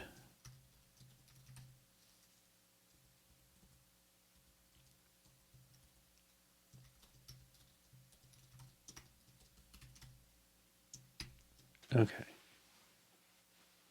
Yeah. So I don't want to change anything just yet, but I want to make this. Well, I'm sorry. That's the code I want to be having there instead of just the Unix read. But I've got to coordinate between these two things. Now, the advantage I have is I don't care if eval can no longer handle a series of inputs. You know, I don't need it to read the whole line. If it prints after every one, that's fine for now. But I don't want to break anything either. So if I did this, so my input init, I'll just put that here for now. And I'm seeing I'm being inconsistent about snake case or what. But if I had input init, the one thing I want it to do is I want to load X10 for the initial one, and I'll skip read B after tokenize. Yes, you're right. Okay. So if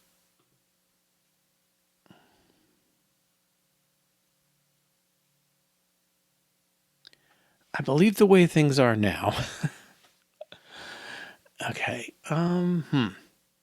I want to make this a non-change for now. I don't know how I can do it. Well, that's the code I'm working for. So, and it should change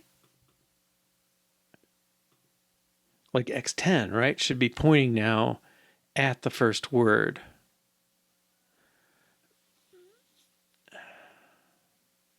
But here we're using input buffer.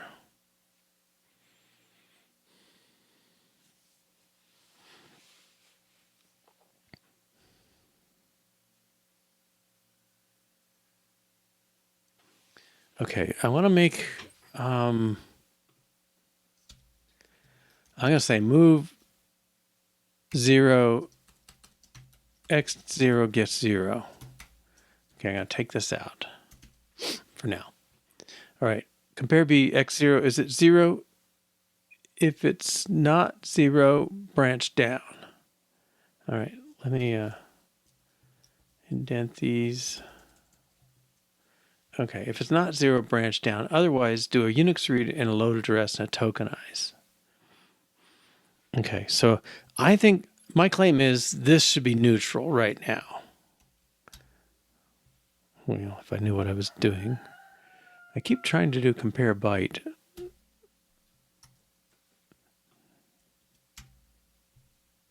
Okay, so input tests are passing. All right.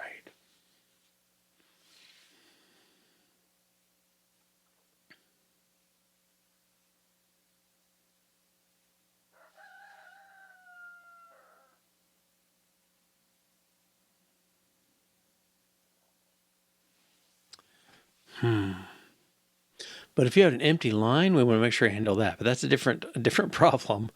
All right, now let's go back to REPL. Eval while non-empty. Okay, so that's kind of what we're doing, right? Because if we're comparing to 0, if it is 0, then we ran out of words and we're done, and we're going to go call that thing again. But I'm kind of trying to move that away. And then that's fine. The string length, what's that thing doing? That says, give me the string length of the current word. This is moving it forward, right? So x0 gets x10, find the length in x0. We'll add the length plus 1 and then move forward to the next word.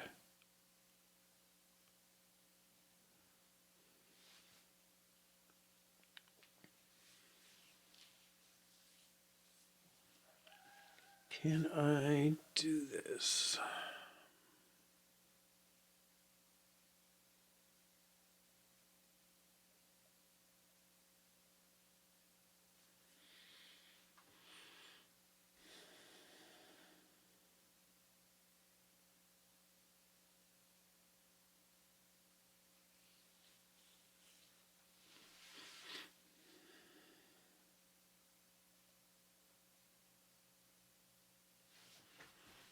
Okay. So we have to make things ready for eval x10.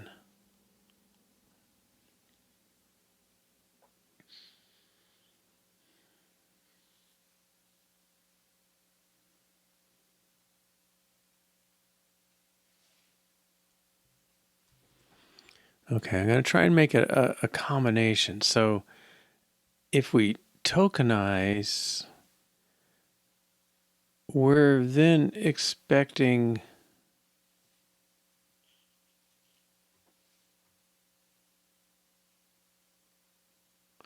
like they're expecting this to happen.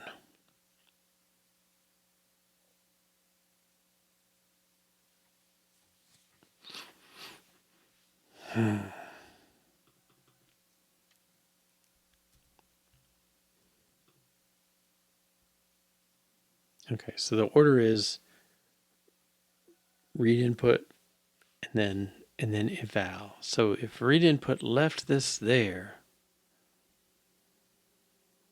at the starting point, where is he getting his REPL? Okay, eval. Where is he getting his word? Well, it's coming right out of read word. Okay, so if this happened at the end of read word,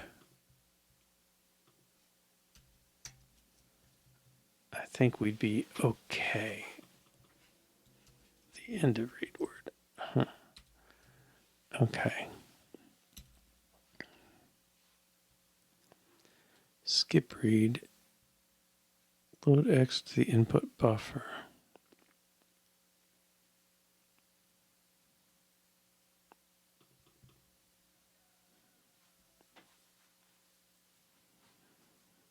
Okay, so let's see if this, there may be somebody relying on X10.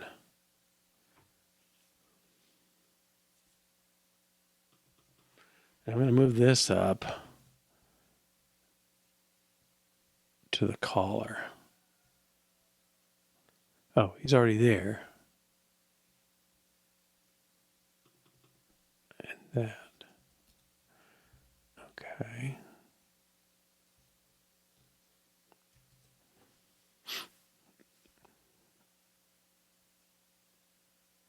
And we're saying we're all part of the same caller. We modify X10 because we like to, and that's fine. Okay. Now, X10 set to a 0, so you don't care what you do with X10 in read word. Yeah.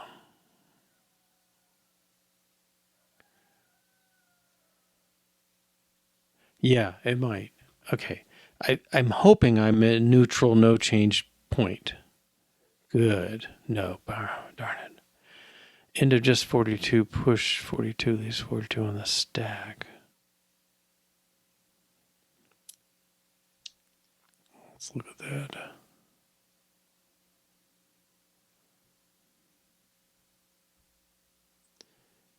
Okay, push 42.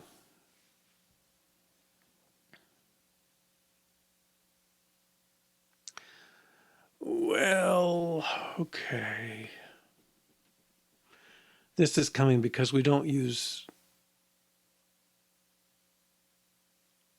Well, is it?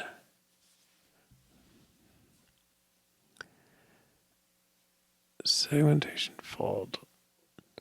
So something's not initialized, right? So X10 is not initialized unless we initialize it here. So I believe this, we have to own X10 as well in a test. Because we're trying not to test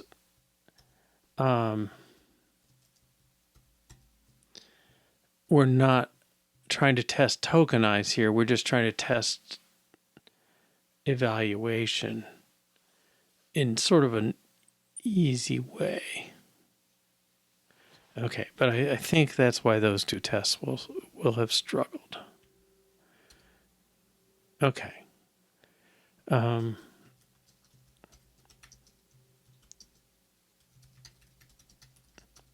From top of eval to read word.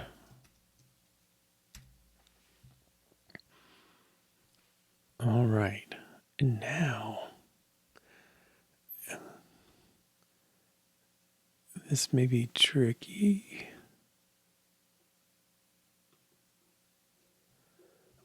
Let's look at those tests again. What was going on? Okay, input 3 words, BL eval. You're relying on that to do that. Okay, I don't mind.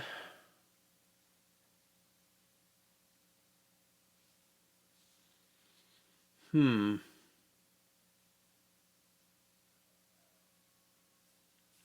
almost think this is two tests in one now. Well, it wasn't before because eval's job was to evaluate a line of code. But I think now eval's job is going to become evaluate a single word. Do you do that correctly? And so I think the ability to parse 3 words and return them in order, that's really a test that belongs on input tests. The ability to evaluate them, that belongs here maybe.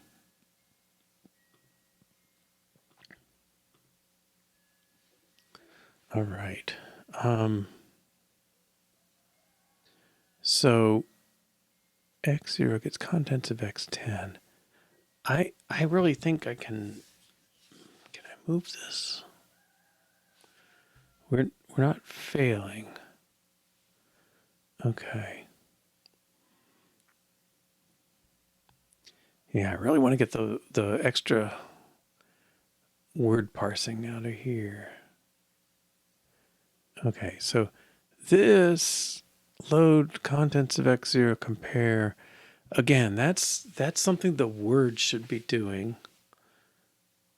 And then this stuff is moved to the next word.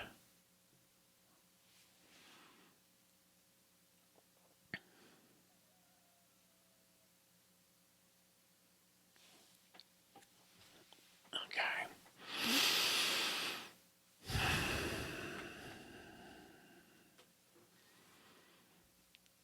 And so I think the effect is when I call eval in a test like that, I'm going to have to say eval, eval, eval, or read word eval, read word eval, read word eval. Right, and then to move to the next word, do this. Okay, and I do this, I don't know, it's kind of a twisted way. I'm sort of arguing my way to saying, oh, this is refactoring, and I may be crossing that line. But if I move something that's called first in one routine to the end of the previous routine, and there's no other routines involved, it's a theory. It is a refactoring. You could inline, extract, and rearrange them. And so what I'm kind of doing here is I want to say this stuff is the last thing that happens after eval. And so in my REPL loop, I mean, it's read, eval, print, go back to read. I'm not going to worry about the print. I'm going to treat that as sort of it doesn't affect the functionality. It's a read-only kind of thing that peeks at the stack and print stuff, but it doesn't change the state of anything theoretically. Okay. And so if this stuff happened, I mean, if you knew there was another word coming or you thought there might be, then you would do this. Okay. So let's...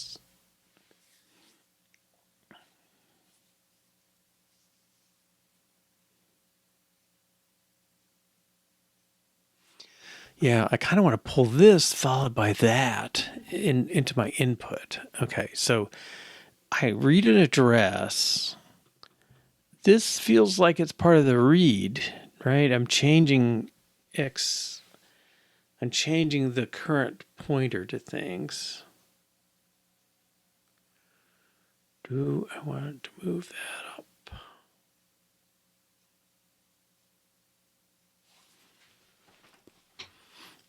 Okay. So you read, and then you need to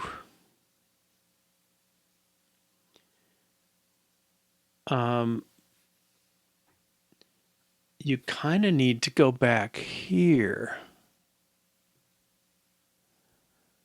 But we really need to test the real thing. Okay, so again, I'm kind of I'm thinking this belongs up here. Okay, now we may have to adjust it if we use X0 again. Yeah, we need to reset X0 with another line. So here, if you read something, we're going to make sure X0 is sitting there with the input address ready to go, the input buffer, because we know you're at the start of the word. But if you didn't have to do this read,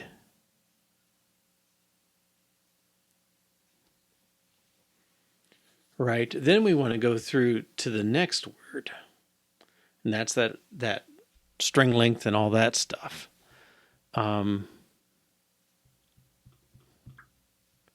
Okay, so to get this, sorry, let me split this.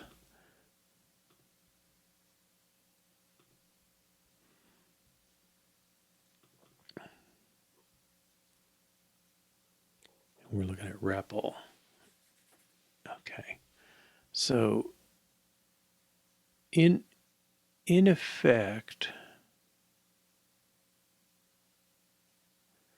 we do this loop, and then we go back out and we do another read, set line, or read line is probably the true meaning of this right now. And if this is empty, we know we're given an empty word to interpret. We stop. Okay. Now here, yeah, the move to X10 might be the same. Yeah, let's do that too. But we'll have to make sure that X0 and X10 are properly set when you leave. And eventually X10 is not going to be this guy's business, and that's fine. Really, right? If we just returned X0 here, we wouldn't need to move it from X10. Okay, so I think it should simplify somewhat somehow. Okay, so maybe in my head what I should do is think of this as, what would you do if if this were truly just spitting out read word, read word, read word, just spit one out every time somebody asks, and you're responsible for reloading the buffer when you run out. And then at the end, you got to make sure X0, well, X0 points to the string. Yes, you have to make sure of that. Okay. All right. So if I read this line and I tokenize it, and yeah, X0 should point to a word. We read and tokenize this line. I don't have X0 pointing to anything yet, although tokenize maybe could. Does he?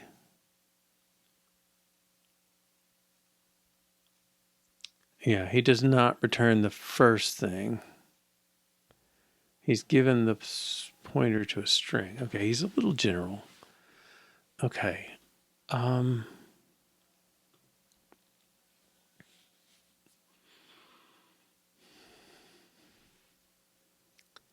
right, so I read, I guess I'm going to get to here. I tokenize, and then I'm ready to get a word. But if there's no word, I really should go back and read again. But let's assume we don't check that here. So let's assume that's okay. I'm not going to handle blank lines yet. So if I read this thing, then I tokenize, and I just want to return that. That's fine. But if they come back in again, well, now X0 is what? This is where I need X10, I think.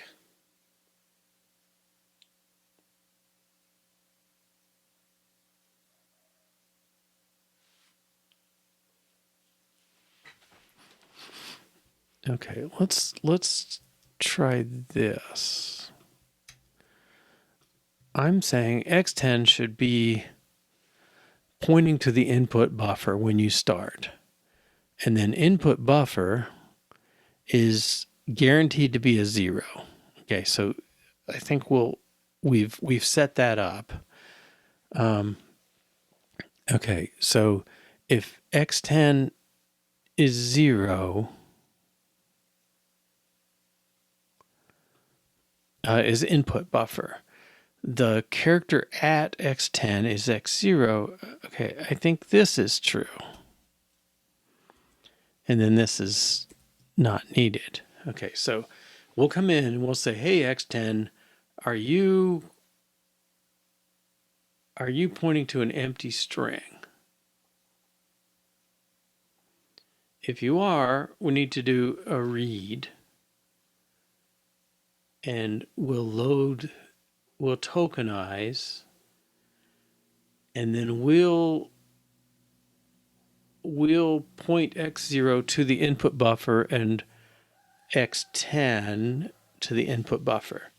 Well, when I say it that way, X10 doesn't need to be changed here. Okay, so let me, this is always going to work, well, the first time, first line. This works. Okay. And then X10 at the end is X0 is now the input buffer. And X10 is as well, because we read into input buffer. Well, no, that's not right.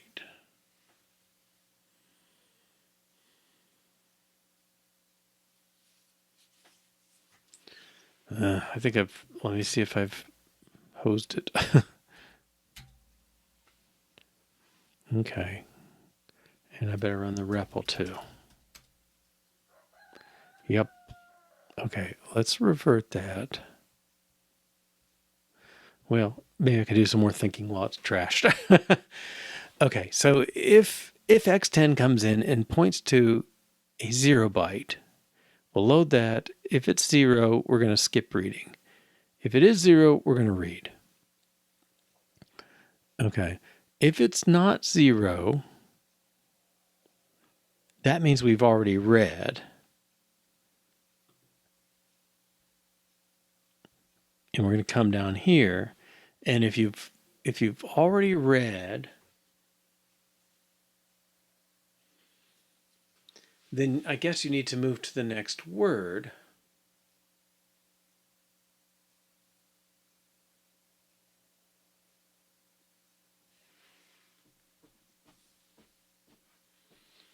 I think I'm inventing something that works for the first time only. Okay, so if you start with empty, you come in and you do some reading. I need to maybe do some jumping around or something, but I'm going to say, I gave you a word last time. If you're coming back for more, I should give you the next word. This stuff. Okay, I'm just going to place this here for a moment. Okay, so if you've, and let's call this branch to L and read word.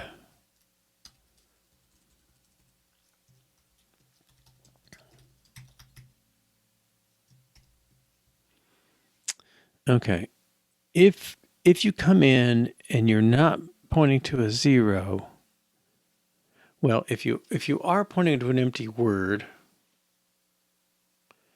X0 should be the same as X10 before moving to the next word. Okay, if you came in and it's a 0, we're going to say that's empty string. Your next word should be read all this stuff. Okay. Otherwise, you come in and we say, okay, you weren't pointing to an empty word. No. I'll move forward a word. That doesn't, yeah. Okay, I'll move forward a word and give you that word. But if that word's empty, right, then you should really be going back here. If that word's empty, you're going to come in here, load X10, and it's going to be pointing to the 0 after all the words. Okay.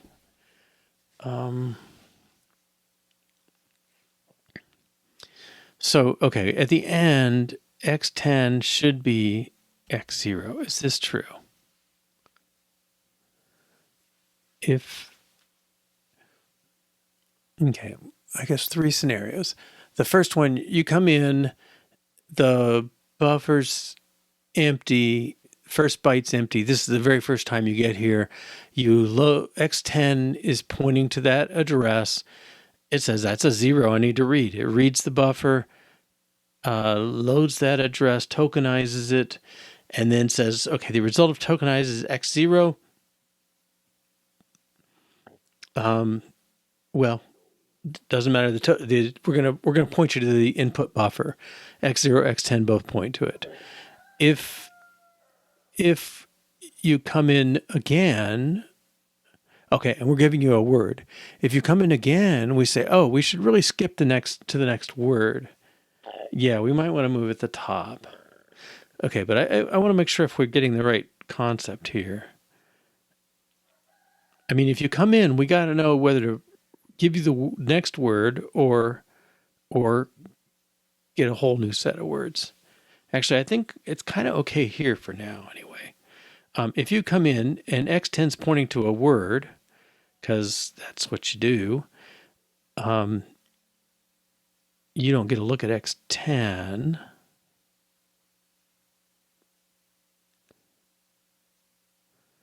All right, X10's pointing to a word. We skip the word forward. We return X0, X10. Yeah, exactly. Now, if we allow empty lines, then we're going to have to deal with that. But I think at this point, like, I don't think this stuff counts. X10, X0 is eval 1. I think we've made sure X0 is the right word for you.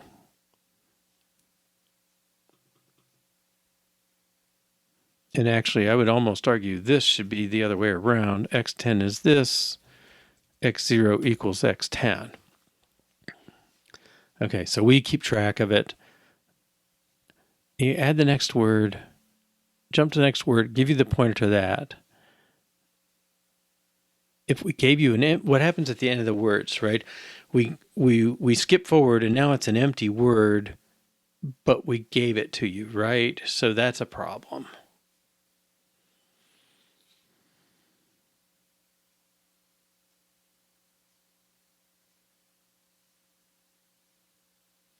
I think this might work for one line.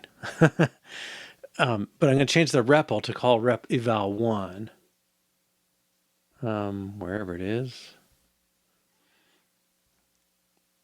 Let's branch to eval 1. Now read word has left x0, eval 1 likes x0, and I think this will get us through. Well, it was broken before. Let's see what happens. Yeah. Okay. That sounds like something. Oh, okay. I guess I'm going to treat myself as being smarter. It's a little late for that, probably. More ways than one. I want to revert this, but I want to make sure I understand everything that's going on here first. So I think what we're saying is when you come in, there's two paths. You've either exhausted your words and you need to get a new one, or you haven't exhausted them and we need to move to the next word because you're already at the previous one. And like you say, it may be better to switch this around. I don't know if we're maintaining X10 correctly. All right. So if you come, the cases, and maybe this is where, well, it's like my testing situation. It's like, is this getting complicated enough? I need to test it. And maybe it is. But in any case, if you come in with an empty, you come in the first time, X10 is empty. You get a word, we read and give you a word. After the move, check for 0 and move, read more. Yeah, I think that's true, right? Down here, if star X10 is 0, then you've pointed them in an empty word, and they should have just come back here. All right. But I guess that's kind of what was going on before. So it's not that. All right, let's revert this. Discard changes. Revert this. Discard changes. Go back and verify. Make clean. Make. Test should pass. And then make REPL. 1 dupe add. 1 dupe add. That's weird.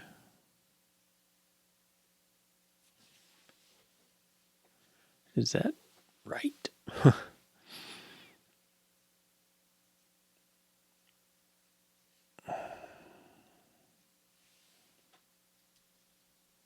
Do I have 2 things on the stack? 1 dupe add gives 2 on the stack. 1 dupe add. Oh, yeah, okay. I should have added it. Okay. We don't have pop yet. Okay. But I think we seem to be acting correctly. So, all right. Now, the thing I want to do is I kind of want to make it so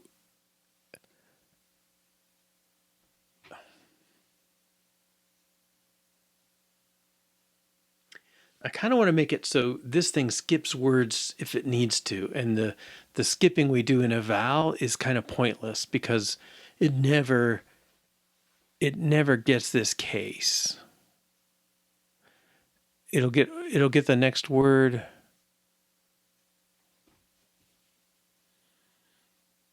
Or in a sense, it always hits this case, right? What should happen is if we only spit out one word at a time, we're going to change it so it's like one dupe sub is going to turn into 1 0 0. If that happened, what would that be better?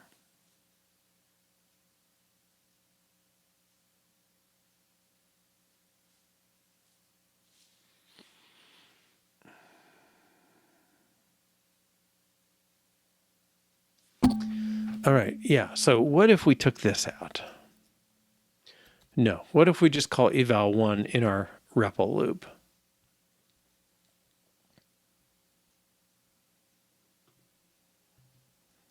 Let's try it that way. I don't think you can move to next word of x 10 points to an empty buffer. So it might worse than string lookup by 0. Yeah, I mean that's kind of what I'm counting to is if it points to an empty buffer, it'll be a situation that triggers this read regardless, and we'll force it to an empty buffer, or we may just be able to initialize x10 and not worry about it. But it might be. I mean, it's one of these 1.5 things. Should we actually do this before we come in here, and then everything's kind of good? I don't know. All right, let's try this. I think some tests should break, but it should still work. Okay, where's my push 42? Okay, that still works. That's only one thing. The 3 words on the stack is maybe more interesting. All right, but I think the REPL. Okay, so I think if we do 1 dupe sub, normally that would leave 0 on the stack. I think this is going to leave a 1 on the stack. All right, and now if we do our dupe sub, yeah, 1 dupe multiply 0. Oh, no, multiply again. Yeah. Okay.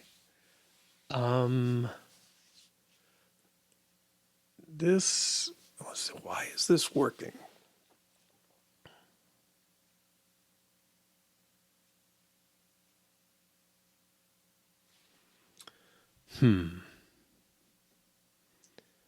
So eval1 read word. Oh, it's working because we're only putting in 1 word in the stack, and this will handle that directly. Okay.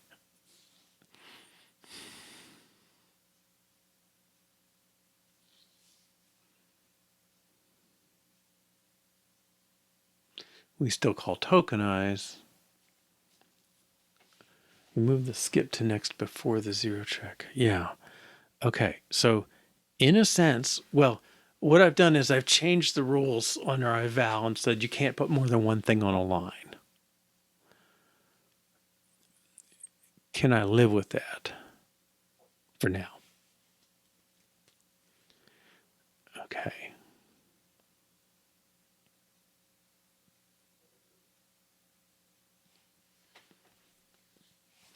The big one, I'm still confused.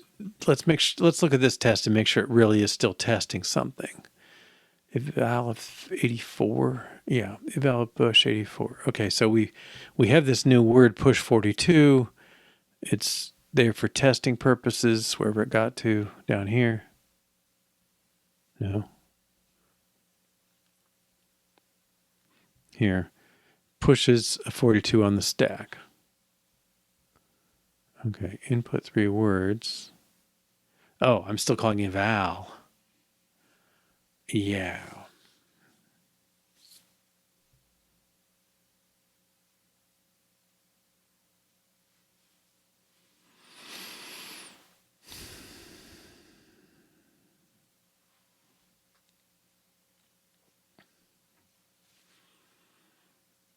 Okay.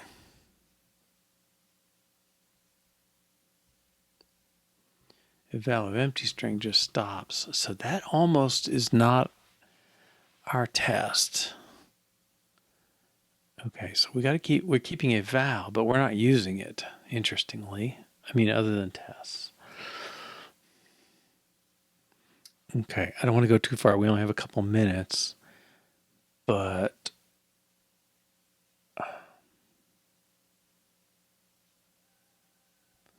I guess if my 484 thing, 84 on the stack, I could make 3 separate addresses and use each of those as an input.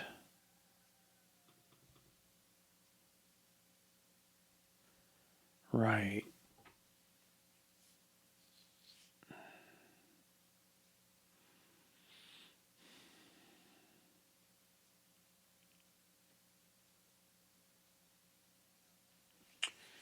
Yeah. Okay. I guess, yeah, eval will soon never get an empty word. So that test is kind of going to change too. All right. So I'm looking for this little small step, right? That gets us a little further. So one thing would be to say input init is responsible for knowing the address of x10, like this. That's got its own input buffer. But I feel like this is a thing to say. Load the input buffer. That feels like what you should be doing to start with. If we want to I think the constraint we're trying to maintain is that x10 points to the next word to parse. Okay, so at the beginning, the empty buffer, input buffer is empty, and x10 should point to that. And then when you load, well, this, now again, this doesn't matter now because we're never taking the jump. Okay. I'm going to move these two up. And I think this should be x0, x10, and this should be x10. All right, so yeah. So now x10 starts out at the input buffer. If you need to load more stuff, we're not quite sure we're there yet on this, but then we load this and we reset x10 to the input buffer. And then we set our return value to x10. Okay, let's see if this works.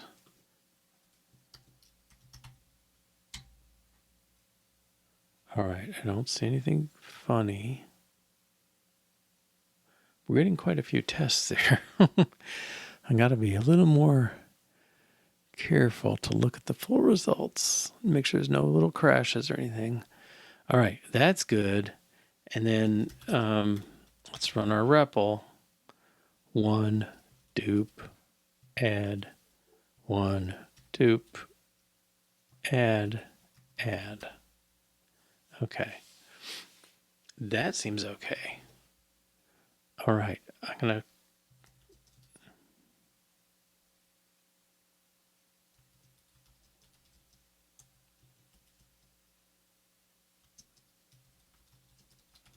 now nobody's calling input init yet, so that's probably where we'll pick up. All right. Well, I think we're making progress. This is a challenging reorganization. It would not be impossible. I mean, it would be easier in a high level language. No denying there. But it's going to be a little bit of a challenge to get it there. But I think the way we're doing it now is we're saying I'm backing off on a feature that we had, which was the ability to run multiple words in one line, and I'm going to switch that over to the read word, and that will bring back that feature. So I'm consciously dropping a feature. So I think I'll probably make that a point here. Require or allow only one word per line. Remove this restriction later. And I think that's our compromise position for now. And we can evolve this read word into have it. I may still want to pull this out and call it indirectly or something for a test. I don't know.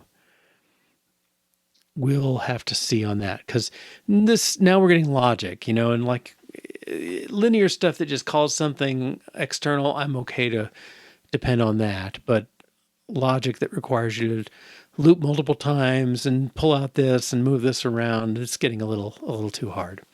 All right. Well, thanks for joining. Thanks, the Wrapped, for the gift of donations to people or subscriptions. I will be back Monday, 2 to 4:30 Eastern time. It'll be Eastern Daylight Time, so it'll be an hour different. I don't know which way to go for anybody. An hour different for me. UTC should be the same time, is my understanding. And we'll pick up there. And hope to see you next time or some other time. Take care. Bye-bye.